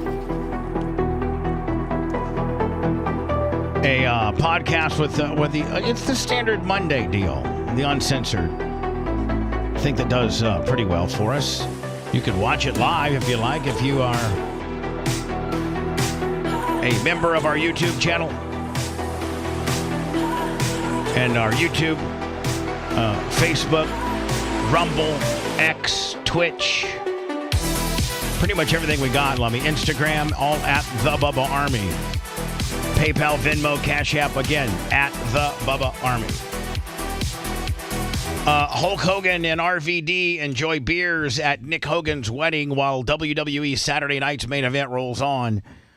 This particular article takes the stance more like, why wasn't, with WWE's first Saturday night main event, Hogan wasn't there. That must be trouble in paradise. I don't think that the WWE, it says fans expecting to see Hulk Hogan at WWE Saturday night main event on January 25th in San Antonio, Texas. We're left disappointed, but the Hulkster had other plans, and now there's video proof. Ahead of the show, footage surfaced online showing Hogan and fellow WWE Hall of Famer RVD, Rob Van Dam, toasting beers together at Nick Hogan's wedding RVD himself shared the clip on Instagram. So I'm hitting the Instagram deal. Maybe this where I'm trying to see which would it be here or no, it might be just if you click on his picture, maybe. Click on his picture, get some feeds here. Okay, let me see. I don't think that's it. When you get the arrow wallpaper next to it, there's another. La farola. He doesn't have any. All right. I guess, yeah. I mean, now Seth's more Instagram savvy than we are. Would it be under maybe Reels, Seth? If it's not under posts, could it be potentially under Reels? It's possible. It looks like he probably posted it in his story, which goes away after 24 hours because I don't see it on his grid. Oh, there's him and Riddle. Oh, this is probably at the event. Yeah, it looks like they got married at the Kupok. It's a place next to Sam Ash in Clearwater. That like really it's a place nice next to what? You know that Sam Ash music Yeah, building? I know exactly. The K-pop tree. Yeah, the K-pop tree, yeah. Beautiful venue, by Yeah, the that's way. where they got married at. I wonder if Hogan invited I'm sorry. Matt Riddle got in via his wife is good friends with Nick Hogan's wife. I guess so, yeah. That's how it worked out. Yeah. We should call Matt and see how. I wonder if Matt said anything to Hogan. You know that he didn't. No. He was just happy to be there. He was just happy to be there. Listen, high as a kite. Here's pictures. I don't think there was really any other pictures, that here we go. Let me say this. There's the link to the photo or video have broken or the post may have been removed. So you're right, Seth. It was probably on his stories gimmick that disappears after a day, right? Yes. Here's the thing. I don't think that the WWE is really going to use Hogan and roll him out a lot for anything other than just really, really special events, maybe WrestleMania, maybe 2 or 3 other pay-per-views. Is he going to get tossed over the top rope at the Royal Rumble next Saturday? I don't think so. I don't think so. Entrant number 28. And I think that they'll use him as an ambassador. But certainly not in probably liberal states. I think there's sales. I think there's, probably some sort of sales agreement that they have with, Hogan Beer since they bought some of it and all that they're a sponsor, that Hogan will be on TV a bit. But I don't know if Hogan was busy or he's supposed to be on, but I can't see them shoehorning him in there anymore. Yeah, I can't see that Saturday night even had him planned to be there, especially after the not so, good reception of the Netflix rollout. Now, again, odds were against him. They were in L.A. Maybe strategically, Hogan would make sense in different parts of the country than, probably the liberal. I don't know. The more liberal ones. Isn't he a racist cartoon, figure, whether he's in Mississippi or California? I think he would probably do better in Mississippi than in California. So when they do a big event in Mississippi, let's make sure we get him in there. Yeah, I can see that. I sent you if Nick Hogan, if you wanted to see the wedding. I do. Some pictures. I do want to see. And congratulations to Nick. I used to be very, very close to Nick. I did some favors for Nick, but I can't get into it. All right, so that's him and his wife. That's really cool. There they are. Looks like a very jam-packed event, does it not? Very very expensive event. I bet you Terry. Oh, you know what? Now I know why. You know who was there that was sending me pictures, but I couldn't quite figure out the pictures? Kevin Hazlett. Oh, yeah, that makes sense. Kevin Hazlett was there, and I was getting these pictures from a wedding, but he was running surveillance. but he wasn't giving me any explanation. He wasn't telling you where he was. So I thought it was maybe his son getting married. Listen, I'm on a grader or a tiller, or I'm up the track and I'm getting it's tough for me to keep up on. It's tough for me to keep up on like simple texts are fine, but it's tough to keep up on for me to pay attention and look at the parties involved and see what's going on. I just knew. I thought that one of Kevin's sons were getting married. Oh. I didn't even know it was the Nick Hogan deal, but now that I see this is the picture. He sent a picture of. Let me see. He sent me a picture of the bride, of her in this dress. Did he give you any commentary, or he just sent the pic? Let me look at Kevin's. Let me go back and look at Kevin's text here. Do you wish that you were there? No, not at all. Here we go. Yeah, it says best day ever. The wedding post. Nick and Tanya getting married, and then he sent me a picture of her walking down the aisle in her dress. So Kevin was trying to keep me posted. I put congrats to you and your family. Jesus Christ. I'm so stupid. This is Nick Hogan's Instagram? Yeah. Well, let me tell you. I've been saying forever, you got to ride the highs and survive the lows. It's a beautiful day here in Clearwater Beach. And for 12 years... I wonder if he's going to promote... I'm just saying, it seems like all he promotes is this karaoke stuff that he's got at his bar. Whoa, it's Nick's thing. Okay. Yeah. America's been underwater. But in the last 3 days, Donald J. Trump has got us back on track. And I also said, the good doesn't prevent the better. Do you think he burnt all... Because let me, he had a ton. Do you think he burnt all of his Bubba Army stuff? Oh, yeah. I'm sure he did. I'm sure he did. It's good now, but it's going to get better and better and better. The inauguration, my son Nick Hogan get married last night, and now we're rolling into Hogan's Hangout Karaoke. Oh, yeah. Here we go. It's going to get crazy Monday night, 8 p.m. Hogan's Hangout Main Event Karaoke. We got all the champs coming in. We got people all across the country still here from the wedding coming Monday night. I can't wait to see how our locals hold up. 8 p.m. Monday night, Hogan's Main Event Karaoke. We got a local belt, and we got... Man, it's too bad we didn't have Alex Stein. We could put Alex Stein in there. An international belt. So what you going to do at 8 p.m.? We're going to be running game all night long, and you better sing really, really good, or we're going to bust you up real bad, brother. 8 p.m. Hogan's Hangout. Be there. But... Are they going to be watching Monday Night Raw or anything like that? No, I mean, you got to be singing your karaoke. You think you would think you'd put it over a little bit. Those are nice karaoke belts. So this is Nick. Now, does Nick he DJs? Does he? There. Okay, is he the owner? Is he the general manager? Is he the DJ? He was the DJ, right? So now has he moved from California? But I think he lives here now full time. Nick does. Yeah, he lives over in Clearwater. And I think that Brooke, who by the way just had twins, she lives in Nashville with former hockey player and Orlando Solar Bear, some cool dude who seems like a pretty good. She really seems like she's doing good and happy. It seems like everybody's doing good and happy. She didn't go to the wedding. Yeah, so you can see that there might be a little. If you don't make your brother's wedding, who am I to talk? But did Donald J. Trump make it to the wedding, brother? No, but I missed my sister's wedding.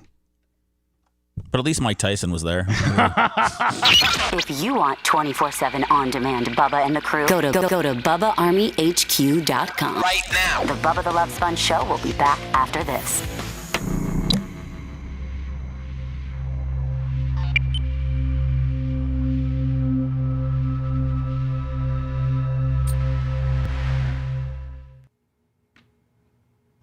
So it's break 6, so I'm actually way on time. Way on time, and I got a TT.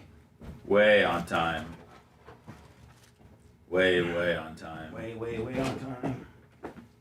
Seth. Yes, sir. What are you doing tonight at 8? I'm going to be in line at Hogan's Hangout. Mm-hmm.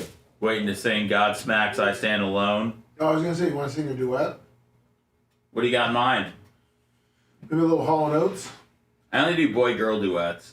Oh, shit. Okay. Well, I mean, that's boy-girl songs. Oh. You want to do Tim McGraw, Faith Hill? I don't know that one. Rally.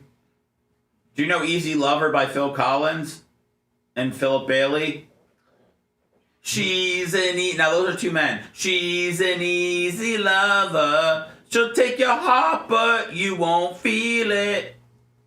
Do you know that one? No, I don't. Okay, we got others. What about she's got the look, she's got the look, she's got the look. Yeah. What in the world could make a brown-eyed girl turn blue? What about Endless Love? How does that go? Diana Ross and Lionel Richie.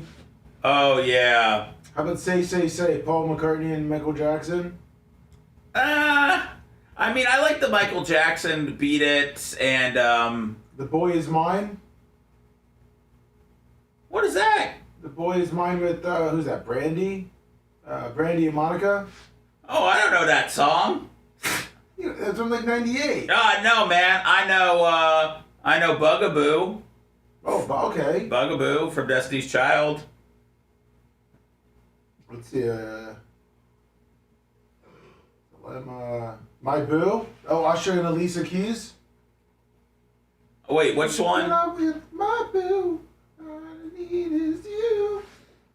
I just know the Alicia Keys. I keep on falling in love with you. We can say, hey Hogan, this is a song from Bubba. Should we just perform his theme song? He misses you. Hey, here we got a Lee Greenwood song for you, Hogan. So put that belt right on us. From the hills. And I'm proud to be an American, where at least I know I'm free. And I won't forget the man who died. Yeah! Who gave that right to me, and I proudly stand up next to you and defend her still today. We're practicing for Hogan karaoke tonight. We have some fireworks going off, Seth, too. Oh, yeah. We bring the belts right to the show. Hacksaw Jim Duggan comes in waving the flag, That's and right. they're right 2x4. out. I love this land. God bless Greenland. Let me tell 1 and 2 if they're not bad guys, so hold on. All right. Hello, Bob Show. God bless the U.S. Greenland. All right, we'll be back in about 2-3 minutes if you can hold on.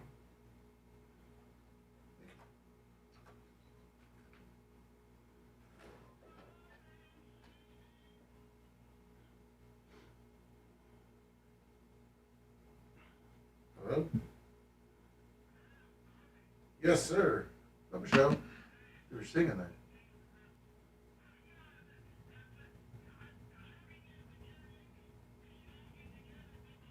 Man, I can hear these fuckers yapping. No. All right, hold on. We'll be back in about 2-3 minutes.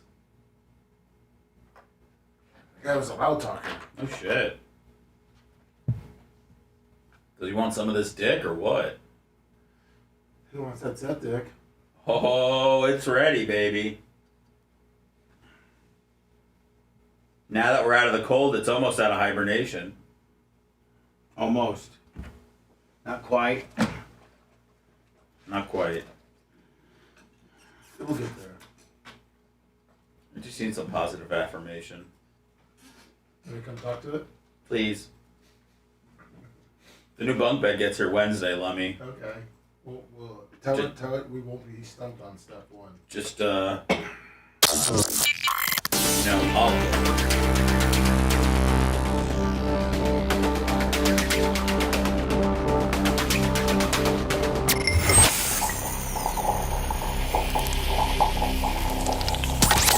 Broadcasting live from the Aquabito studios, aquabito.com/Bubba. It's the Bubba the Love Sponge Show.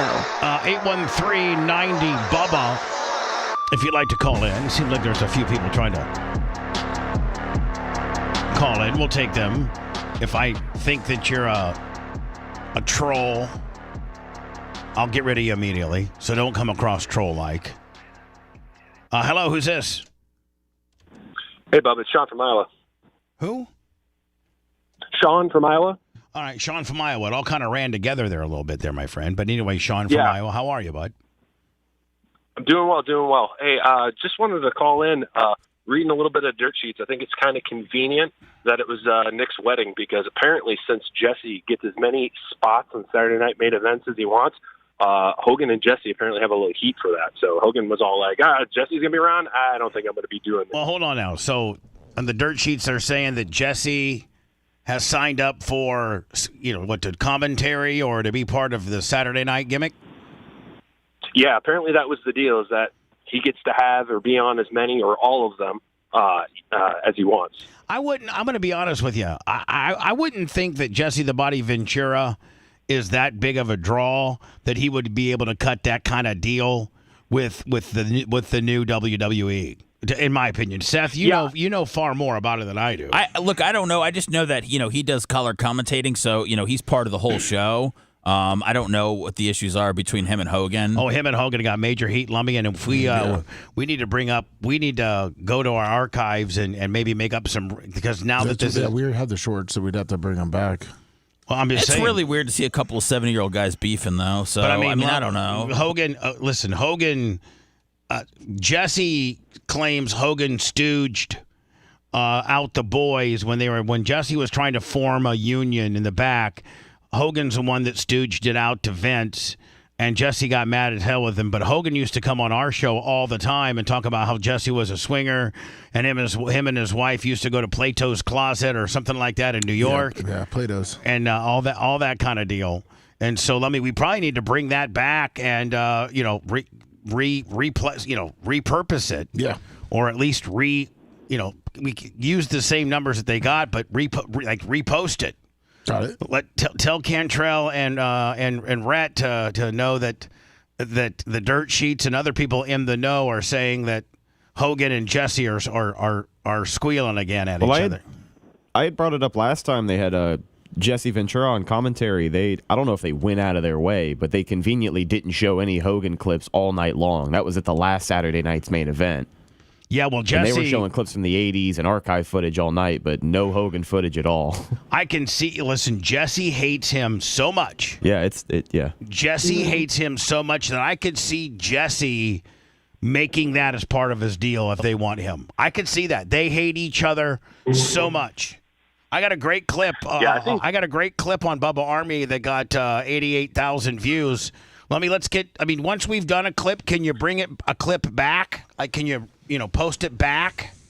On other platforms, yeah. YouTube doesn't like it so much. Okay. Maybe put it on Facebook or... play around with it. Yeah, let's put it up as an original on Facebook. Yeah, I think we got 3 or 4 Jesse Ventura shorts and stuff, too. They go all back and forth all through the years. So, buddy, between our YouTube and between our Facebook, we're going to repurpose some of this stuff. We got some great times that Hogan called in and was just shooting on his hatred for Jesse Ventura. So we probably got the most exclusive of anybody around, and we're gonna go ahead and repurpose that for you to be able to find it. Oh yeah, absolutely. I've been listening since the serious days. So yeah, I'm definitely familiar with that. And so all right, buddy, I appreciate your call from Iowa. You bet. Thanks, Bubba. Have a good day. Bye now. Hello. I could sit on my ass right now and make $3,000 a month. Oh shit, we're on. Hey, Bubba, it's Gene. How's it going? Hi, Gene. Hey, we should all go to that Hogan karaoke, do some Hogan burial songs. No, I don't think so. I really don't. I don't think we need to be doing that. Appreciate you. Preparing to. But no. Can Lummy and I show up and do Lee Greenwood? Sure, you guys. Of course, you guys can. Thank you. I'll bring the fireworks. I wouldn't wear any Bubba Army gear or nothing. I'd just blend in and be Seth Cush. Maybe we could be like Hogan and rip our shirts after we finish. Fisher and Boy. Well, I'm going to do the song, and then my grand finale was to dry hump him and tell him that I work for you. Jesse Ventura claimed on Howard's show. By the way, this is on our YouTube channel. If you search on our YouTube, I'm sorry. Go ahead. It may or may not be censored here. Oh, right. Oh, okay. That Hogan's the one that fucked the union up. Oh, there you go. We quickly found out. Yeah. So I can't really play this here. Probably not. Maybe I'll play it for the after show. Yeah. There you go. We'll play this for the after show because it's very, very. Hogan shoots. He does. I mean, Hogan shoots. Like he does not hold back. Hello, you're on the air. 813-90 Bubba. Hey, what's up, Bubba?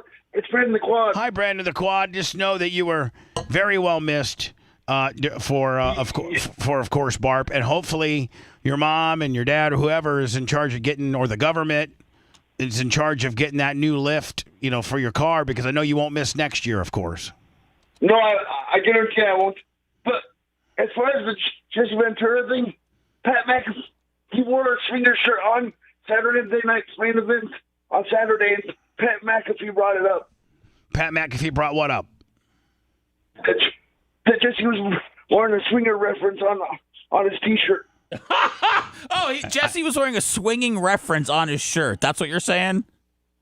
Yeah, and Pat McAfee, he brought it up on commentary. What was the swinging reference, and what did Pat McAfee say? Yeah, he goes, I think that has something to do with swinging. What was the phrase? It had something to do with Plato's Neptune or something like that. Plato on his T-shirt. Had to do with Plato, the Plato's Place, I think. The Plato's Place. Yeah, and he was wearing it right on the TV. Are you in full swing of Iowa wrestling season? Are they in full swing right now? Yeah, we are. We're gonna get our ass kicked by Penn State on Friday night. What's Iowa's record right now in the Big Ten? We're 8-0, so we're 4-0 in the Big Ten. So you're 8-0 overall, 4-0 in the Big Ten, and tonight and Friday night's the big matchup with Penn State. Is it at Penn State or is it at Iowa? It's at Penn State, and we're going to get our ass kicked. But is Penn State also undefeated? Yeah. And why do you say you're going to get Why do you say you're going to get your ass kicked? You guys just don't match up? Yeah, because they're going to win for the next 10 years. Well, now? First of all, that would be like including two classes that aren't even there yet. Like, that's two recruiting classes that's not even, that are currently in middle school right now. So how can you say that Penn State's going to win for the next 10 years? That's what everybody's projecting. Why do they got that? Who's the coach of Penn State? Kel Sanderson. Oh, okay. Yeah. Yeah. Wasn't he the one dude that went completely undefeated his whole career at Iowa State? But didn't he get beat in his last match? No, that was Dan Gable. That was Dan Gable. But Cale Anderson, or whatever the hell his name is, Sanderson. Went. Didn't he go completely undefeated for all 4 years and was a four-timer? Yeah, 132-0. Wow. What weight? He went 197. Wow. Did he do any? Yeah. Did he do UFC stuff? No, he went right into. He did Olympics and then he went into coaching. How well did he do in the Olympics? He won a gold? Yeah, he got one gold medal.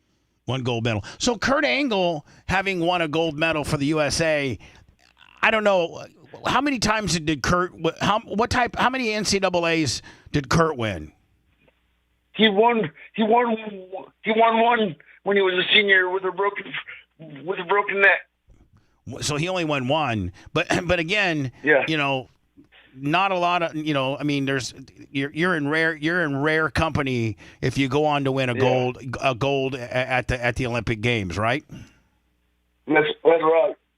I mean, is there a lot of those or no? A lot of gold people that went in. I mean, Sanderson might be the only guy that went undefeated, won 4 national championships with the NCAA, and then went on to win a gold medal. He might be the only guy ever to do that, right? Yeah, he is the only guy to do that, I think. And now he's gonna break our record to win the coach to win the most national titles. How long has he been at Penn State, and how many has he won? He's been there 13 years, and he's already won 11. Hold on. He's been there 13 years, and he's already won 11 national championships. Yes, sir. Sounds like a John Wooden UCLA kind of dynasty kind of deal. Jeez. Yep. So, and then, because he's won so many, all the great recruits, all the, he probably has his pick of 50 state champions, every state champion for every weight class in high school probably wants to go to Penn State. And plus now with the transfer portal, they can just transfer over there. Oh, that's right, Lummy. We often think the transfer portal's only for football because it's the sexier one. But, the transfer portal's from girls basketball to girls softball to men's wrestling. Yeah, are they doing women's wrestling now? Yes, they are. It's the biggest, it's the fastest growing sport in college. So Seth, they now have NCAA women's wrestling. That's awesome. I want to watch that. In the little singlets too. I mean, are they in their little singlets with these little sports bra gimmicks? Like how they doing it? Let me text me. How long have they been doing the NCAA women's wrestling deal? How many years have they been doing it? 2 years now, but 2 years. So next year will be. Next year they'll actually have the NCAA Women's Championship. Oh, so they've just had it as a sport. They have not had a championship yet. Yeah, next year it'll be the first year. It'll be the 91st. It'll be the 91st NCAA Championship. And it's going to be the first one for the girls. Mm-hmm. I sent you. Now, out of obviously, Iowa too. Out of Penn, obviously Penn State is, the juggernaut right now in the men's division. So what you're going to see is who are the big slinging D's in the women's division of NCAA wrestling? These chicks. Iowa is because we were the first Division I. Yeah, there's Iowa. All right, we're going to watch a little bit of this. Hold on, Brandon, the quad. Hold on. Chun has taken a seat over in the VIP section, and she's letting the athletes that have their coaches in the Let me imagine date one of these bitches. No. They would kick their ass. room sitting there. She's taking a little bit more of a neutral position. I kind of like this. And Bubba, actually, we got at my alma mater high school, our 170 girl is number 6 in the country. 170, Lummy. She's 170. What's the heavyweights? A pillar, a driver for financial, social, and educational mobility. You shouldn't have. I've not seen anybody go to the ground yet. Lummy, okay, here. I've not seen anybody go to the ground. I just see a bunch of stand-up. All the coaches, and that is a great thing that we have about the women's wrestling. Oh, it's not folk style, it's freestyle? For college, it's not. Well, Wrestle like a girl. That's stupid. They should do this same type of folk style wrestling that the boys do. The girls should do. Why don't they do? Why do they make it freestyle? Well, I don't know, but they do that in high school now. They do folk style for girls in high school. It's that we're competitors, but we're still going to Annie Drury from King University. She's in the blue, and Reese. She has Let me find me high school folk style. You have to type in high school women's high school folk FOLK folk style wrestling. From the pipeline of USA Wrestling. She attended this year in high school they have 3-point takedown. They're doing a great job here in this position. Both people fighting. Compromising position for Laramendi here. Looks like she's done. Real careful. Yeah. She's got some flexible shoulders. That's how she came out of that position. Hey, Seth, she's got some flexible shoulders. That's how she got out of that position. That's what Seth's been looking for a long time, a girl with flexible shoulders. This looks like the folk style nationals for women. What I sent you. Folk style national for women. That's exactly what Bostic. In the 140 division. Against Mackenzie Pratt. Oh, here we go. This is what we're looking for. Bostich. Pratt in the red singlet. Bostich in the blue. The best wrestler is going to be end up being the one that had a dong before. Yeah, no, this is a sport where the trans can really sink their teeth into. Oh, look at that! Nick, attempt there, of course, there by Pratt. Pratt will try with that jackknife. Great job by Boston. Can you imagine Ashley getting you in a move like staying with it, gets around for 2 points. Oh, she's gonna get it. She's gonna get it. She's gonna Reverse head reversal. snap attempt there from Boston. They gotta Gets wear rid of the those headgear. binders. What's that? They got to wear those binders. They got to push down their boobs. Yeah, they got to smash their boobs right down to zero, or it's going to be kind of painful for them. So, have you guys thought about doing a college wrestling podcast at all? Folk versus freestyle. No, I have with not. Bubba and BTQ. I have not. I have not. Okay, well, just think about it. Let it marinate. I think that's we'll circle back. Seth's way of saying let's move on. No, I think it's Nick. I don't even know women existed with the wrestling. Neither did I. Well, now exactly. Be on the front lines of it. Be on the front street. Be like Flow Wrestling's covering it. Is Flow Wrestling? Oh, Flow Wrestling. Yeah.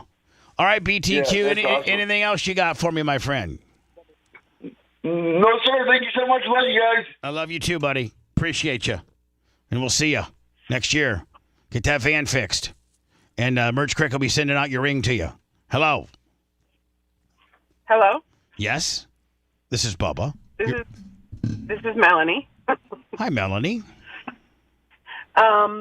Just calling. I'm in the Panhandle. I'm from Iowa, but I moved to the Panhandle 3 years ago, and I just want you to know that we follow you every weekday. My younger twins even ask, why do you listen to Bubba every day? Because that's where I get my news and information. So I do hair in the Panhandle as well. Excuse me. So you're a hairdresser in the Panhandle. Now, do you listen to us on Florida Man Radio 103.1, or do you get us digitally? I do, but I also I put you on I have a little thing on my car. I drive quite a bit to get to where I'm going, but kind of like an Apple Play gimmick where you can put it right up on your screen. I do a YouTube thing. Yeah. So I put you on YouTube so I can see the things that you guys are talking about. Right. But my younger twins ask me all the time, why do you listen to Bubba every day? Now, because that's where I get my news. How old is your younger twins? My younger twins are 8. I've got another set of twins that are 22. Man, hold on. So you popped out 22 years ago. You popped out some twins. What were they? Were they boy, girl, girl, boy? I've got 2 sets of identical boy twins. Wow. Damn. Now, are there twins? Are there twins in your family? You sound like every person in my chair when they ask. Well, no, but I mean, it's very shocking. I mean, it's very shocking, it's yeah. And I would love to ask Dr. Dan, because I always look at Dan and Jay. I'm like, are they twins or are they just brothers? No, actually, and not only are they're brothers, but one's the oldest and one's the youngest, and there's one in between. Oh, yeah. Because I'm like, they kind of look like just brothers, but sometimes I'm like, maybe they're just maybe they're twins. Me as a twin mother, but yeah, I'm always looking at them and I'm like, possibility. But so I've got 2 sets of identical twin boys that they're called same/mirror twins. And I mean, like, are they dead? Are they dead on? Like you see? Do the twins look like the other twins? Yeah. They do, and they've got different fathers, so it's kind of bizarre. Hold on. So then you're the twin producer. It's not the semen, the sperm donor. So it's you. Yeah. You're the one carrying the twin gene. I'm the problem. So I have fraternal twins on 3 of my 4 great-grandparents down, or grandparents down, I guess. But my type of twins, same mirror, is a whole different type of identical twin, which is I would love to ask Dr. Dan about. And people tell me now that I live in the Panhandle, they're like, you need to call FSU. They'll make a study just for you. They probably would. They probably would do something like that because it's information. My older twins always, they're like, well, are we going to get paid for this? I'm like, I don't care about that. I just want the information. Did you have any fertility drugs or anything like that? No. Oh no, I was a single mom with my older twins at 19. Oh, absolutely wow. not. Hold on. So the man was a piece of shiz and he left? Oh, Definitely. Does All he- right. now- Boys want to say hi, Bubba. Boys say hi, Bubba. Hi, Bubba. All right, go to school. Sorry, I'm dropping my And kids tell off. him to be safe and you love him. Yeah. Boys, they're gone. No, they. You always got to tell your kid you love them before they leave. Come on, man. Quit being so stiff, Mom. Well, I normally do. I always tell them, be good, be kind to others, don't let anyone be mean to you. That's a spiel I've said to all of my twins. Now, what about the dad of the two I just talked to, the 2 8-year-olds? Is he still around? No, he told a week before I found out I was pregnant with them. He told me he didn't want anything to do with it anymore. Oh my God, you're one hell. I mean, so you've been through hell, honey. You've been through absolute hell. I mean, it's made you probably an absolute resilient, kick-ass. It's probably made you an absolute kick-ass, resilient, unbelievable woman, having to figure things out yourself with no help. But God dang, honey, it's been some heavy lifting, hasn't it? Listen, I had a village of my friends and family back in Iowa. I had a village that helped me, and I left northwest Iowa to move to eastern Iowa, where I met my husband when my older twins were 6. They met their dad 2 weeks before he finally came around and brought his now wife, mother, daughter to their 6th birthday. And then that was it. He saw them for a little bit, but then he pulled some more stupid stuff. POS and had more children, and now with his wife. Did any of the dads help you with child support ever? Oh no, he paid child support forever, and then when the older twins were 14, I took him back for more child support because he didn't want to pay a bill on his insurance, and I was like. And what these guys and what these hard-headed dudes don't realize is I was very good on paying child support. I had 50-50 custody as well. Paid for all school, all braces, medical insurance. I really think I was a good dad. But what these guys don't realize, these hard-headed dudes, that when you get taken back into family court and you have a woman like yourself that's got her facts in order and not asking for a lot, but just needs a little help because he has the means to do it. The judge will rip him a new ass, and you will never win ever. I just wanted him to pay the $1,000 fee of what the doctor's office was, and he was like, "I'm not paying that. If you don't want it, don't use my insurance." I'm like, "Okay, I got you."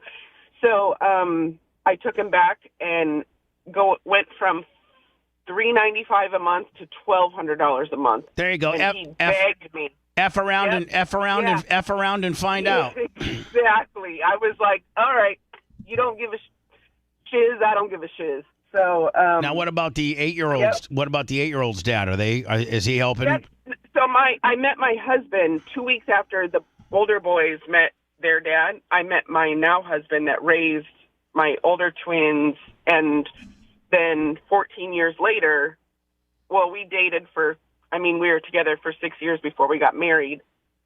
And he is the one that raised them with me. And that's a good man. That's a good man that'll take on he is. An instant family. That's a great man. And now, is he still around? Oh, yeah. Yep. I'm still with my husband. He's a great, great man. And, yep, so I call it I'm a real freak of nature, or it's my superpower. I don't know. It's probably a combination of both. Did you have your tubes tied? No. Oh. As my husband would love to have more. No. And you need to tell him, I'm done. I'm done. I do. I'm like, stay away from me. But yeah. No, I do. Because of the fact that maternally, with two sets or with identical or fraternal twins that runs maternally. I'm 42 now. So now you'd be high risk. Tie him up, baby.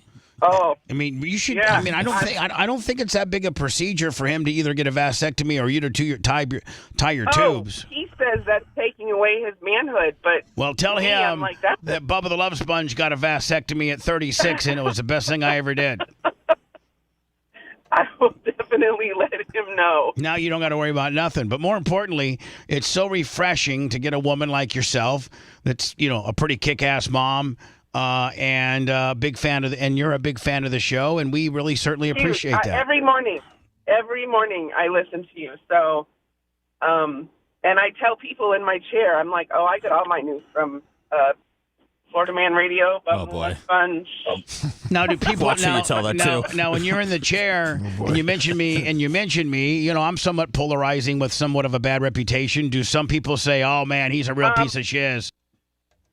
I was pulling up to get my coffee from Starbucks one day, and I had you playing on my phone, and the guy at Starbucks in the window, as he was scanning my phone, he goes, Bubba the Love Sponge, that's a name I haven't heard in a long time. I was like, he's still out there, Florida Man Radio. And he goes, I'm going to have to look that up. So just know we're still rooting for you. Appreciate you, Bubba Army, out there spreading the word, my friend. And the documentary that I've been waiting to come out is really, really, really about ready to come out. So hopefully you'll get an opportunity to see that. And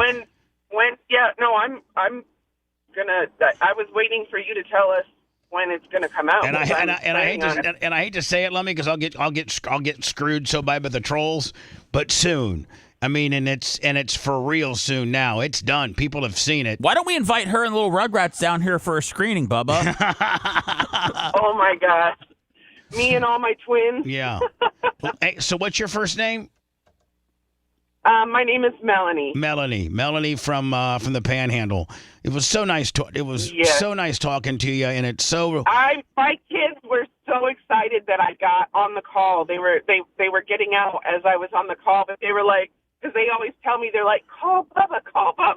Well, so do me a favor. I have to turn it down. Do me a favor. Let's get him a Bubba Army switch knife. I was just getting ready to get. I'm not going to send the kids knives, but Mel, let me put you on hold and let me get Lummy your mailing address and your shirt sizes for maybe you and your husband, the kid, whatever. Oh my gosh, we will totally rep. And I even got Bubba Army book bags that I could get to kids. So. Oh.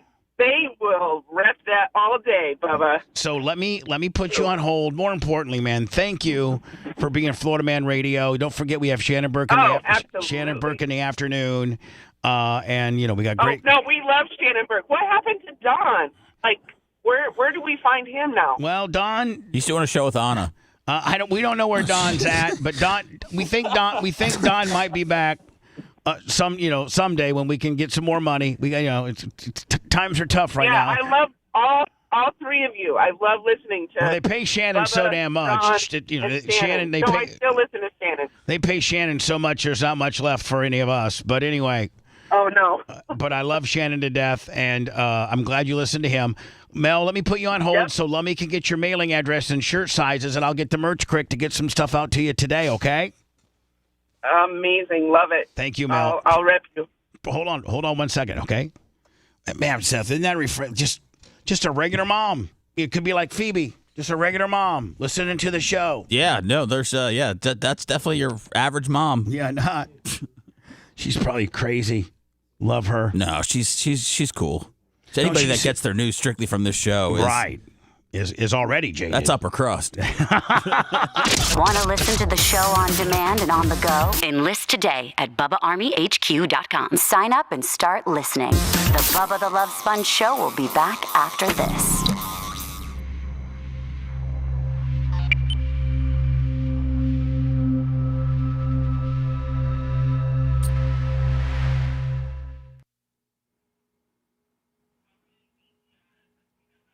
Yes.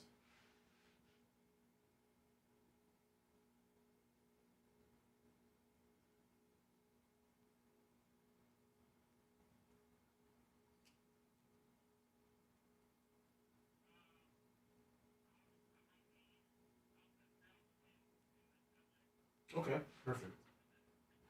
Yeah, that would work.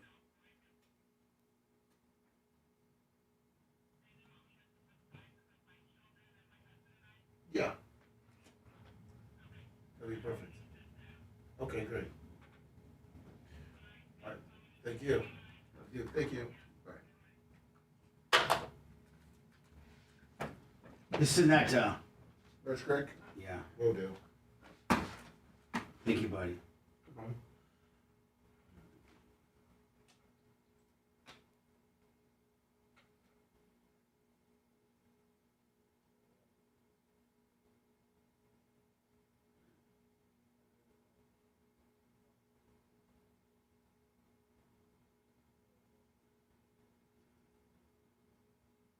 I hate to bring up a bad subject, Lemmy, but we getting any information on the fucking app? Yeah, never mind. I can tell from your... Yeah.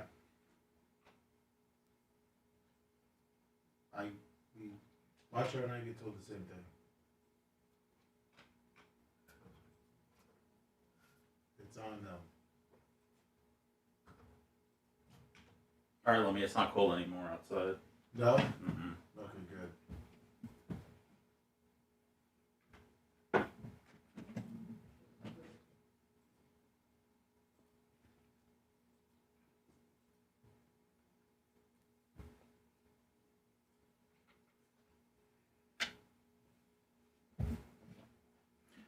But we got a couple. We got another email, but we can you want to read these emails on the after show? Mm-hmm. Oh man. What it do, car?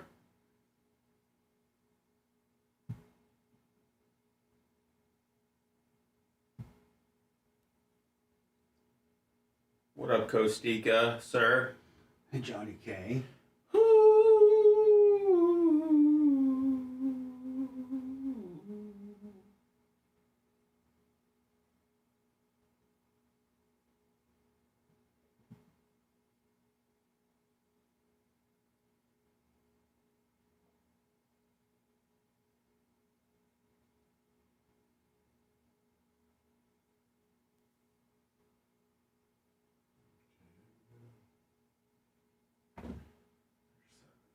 What's up, Dan? What's up, Berto?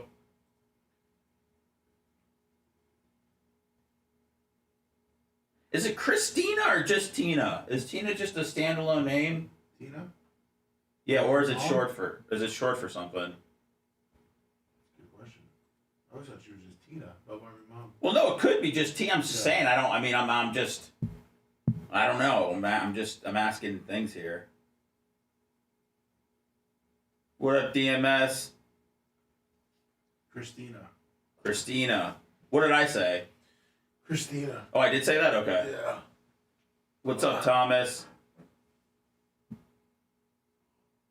That's the first time I ever thought about that. What up, Permagrum? Because I think Tina's a standalone name. Yeah, Tina Turner. Isn't that Well, she probably was Christina Turner.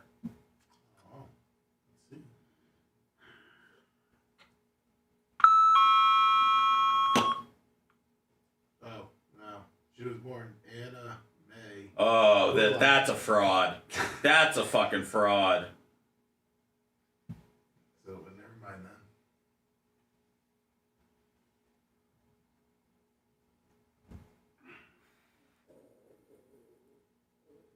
Is that your stomach, buddy? No, I was just making a noise in my mouth. What's up, Jay Buller, Mr. M, Ray Jennings? Thank you, Samurai. Damn it. Even Tina Fey is not real name. It's not Tina. Is she Christina Fey? No, Elizabeth. Oh my God! What a bunch of fake Tinas! Elizabeth yeah, Fey.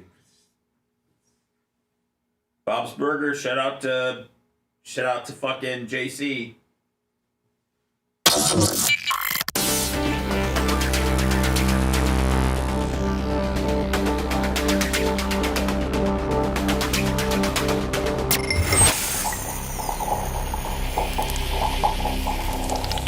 Broadcasting live from the Aquabito Studios. Aquabito.com/Bubba. It's the Bubba the Love Sponge Show. Man, it's you just never know who's listening. Most of them don't participate. Most of them aren't the Big Reds or the John Costikas or the Kenny Prizzes or the Joe from the West Sides or the Scout and Big Gulps or just the great Creatine Travises, the great royalties that financially step up and take care of us. Some of them could just be a 42-year-old mom that has 2 sets of twins, cuts hair for a living, a very kick-ass, resilient woman, and she's Bubba Army. And that's the first time she's ever contacted the show. And there, how many of those are out there? You mean exact scenarios like her? Well, no, not. She's probably the only one that's got that particular exact scenario. But I don't think we get near the credit of our audience size and or the female participation portion of our audience. Especially in the Panhandle, it seems like there's a lot of female listeners. Florida Man Radio is killing it up there. Florida Man Radio attracts the women in the Panhandle. Yeah, we need to do something up there. Yes, we do. This is, I think, a British YouTube girl. I'm sorry, a British OnlyFans girl. Very attractive. And I guess she had. I think these OnlyFans girls have these contests where you can win. You bang a fan. You can bang them. And this particular fan was married and brought his wife, and his wife said it was okay. Like, the wife didn't even join. The wife just said, okay, you two now go. I mean, I don't know if she sat on the couch, if she went in her office, brother. Oh, this is the one that had sex with 100 men in a day? I think so. So Kenneth here has travelled all the way from Scotland with his missus because he won a competition to bonk me on the Bonk me? Kind of like what? Bonk me on the reality. Bonk me on the reality. Bonk me. I like that. Check show. So say goodbye to your missus because we're going. Come on then, off to the bedroom. Wow. All right. Interesting. I mean, there are some women on OnlyFans that are absolute. Remember the Sunny Days girl? We have 2 different Sunny Days. But the one who's like a big time, the one that Shannon used to have on that we had on one time, Lummy. Brandy Love? Brandy Love. I'm sorry. Not Sunny Days. Sunny Days is another MILF that's in the industry. But we had Brandy Love in here, Lummy, and she's like world famous porn hub / I heard she makes $250,000 a month. And I think she's got like a Lamborghini and a Porsche. That's nothing compared to what the OnlyFans girls are making these days. Well, I think that's what that's what she does. Yeah, no, I mean she's doing great. Some of these girls are pulling down $1 million a month for real. Yeah, the chick Sophie Rain that we talked about, who is made the most money on OnlyFans, she made what, $42 million last year? Yeah, the Virgin or whatever she is. Yeah. Wow. When we return, Lummy, for the Uncensored show, we're going to talk about the guy who got his penis stuck on an icy sidewalk, and we're going to walk through the Hogan cuts on Jesse Ventura deal.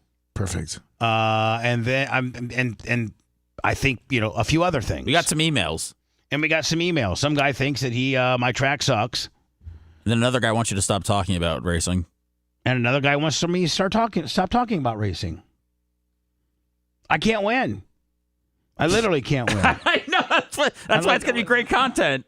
I literally can't win. That's why I can't look at all that negative stuff, because it's so like all over the road. Like, they want this, they want that. Man, there's some old Power Pig during the B-roll. I guess I'm a little bit behind. Yeah, your news story? Yeah. Was that Deborah Norville? No, I think it was a local girl.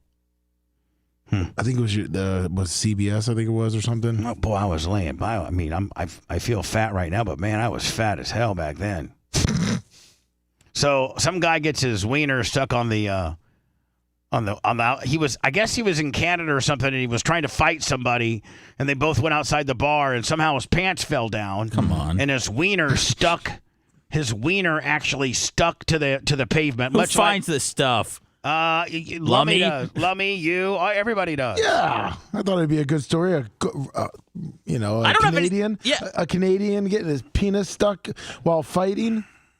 Yeah, that's our 51st state. Get That's your right. wiener stuck, Canada. Yeah, buddy. Big rugged Canadians. And then the Hogan uncensored shoot on Jesse Ventura. So we'll do all that, and let's call it 10:42. 10:42. There you go. 10:42. It's never 10:35. Let me 10:42. Sounds good. All right. Yes, sir. Appreciate y'all. Thanks for letting me finish. You've been listening to the Bubba the Love Sponge Show, starring me, Bubba the Love Sponge, co-host and show historian Lummit. It's Seth, co-host and president of podcasting. It's Brian Matroni, king of counter programming. Rhett, the filthy ginger video editor. Yeah, back here wiring up. It's Mini Macho. The BRN agent, Thomas Buttoned Up B. Co-host Dr. Dan Diaco Esquire of Council. Co-host J. Diaco Esquire, the Spitting Cobra of Council. Now, time for the legal disclaimer. Exactly. The Bubba the Love Sponge Show is intended solely for the enjoyment of our listening audience. Any rebroadcast, retransmission, or other use of this show without express written consent of the Bubba Radio Network is prohibited. We must dissuade him of this delusion. Until next time, always remember. I'll repeat hello. I'm back.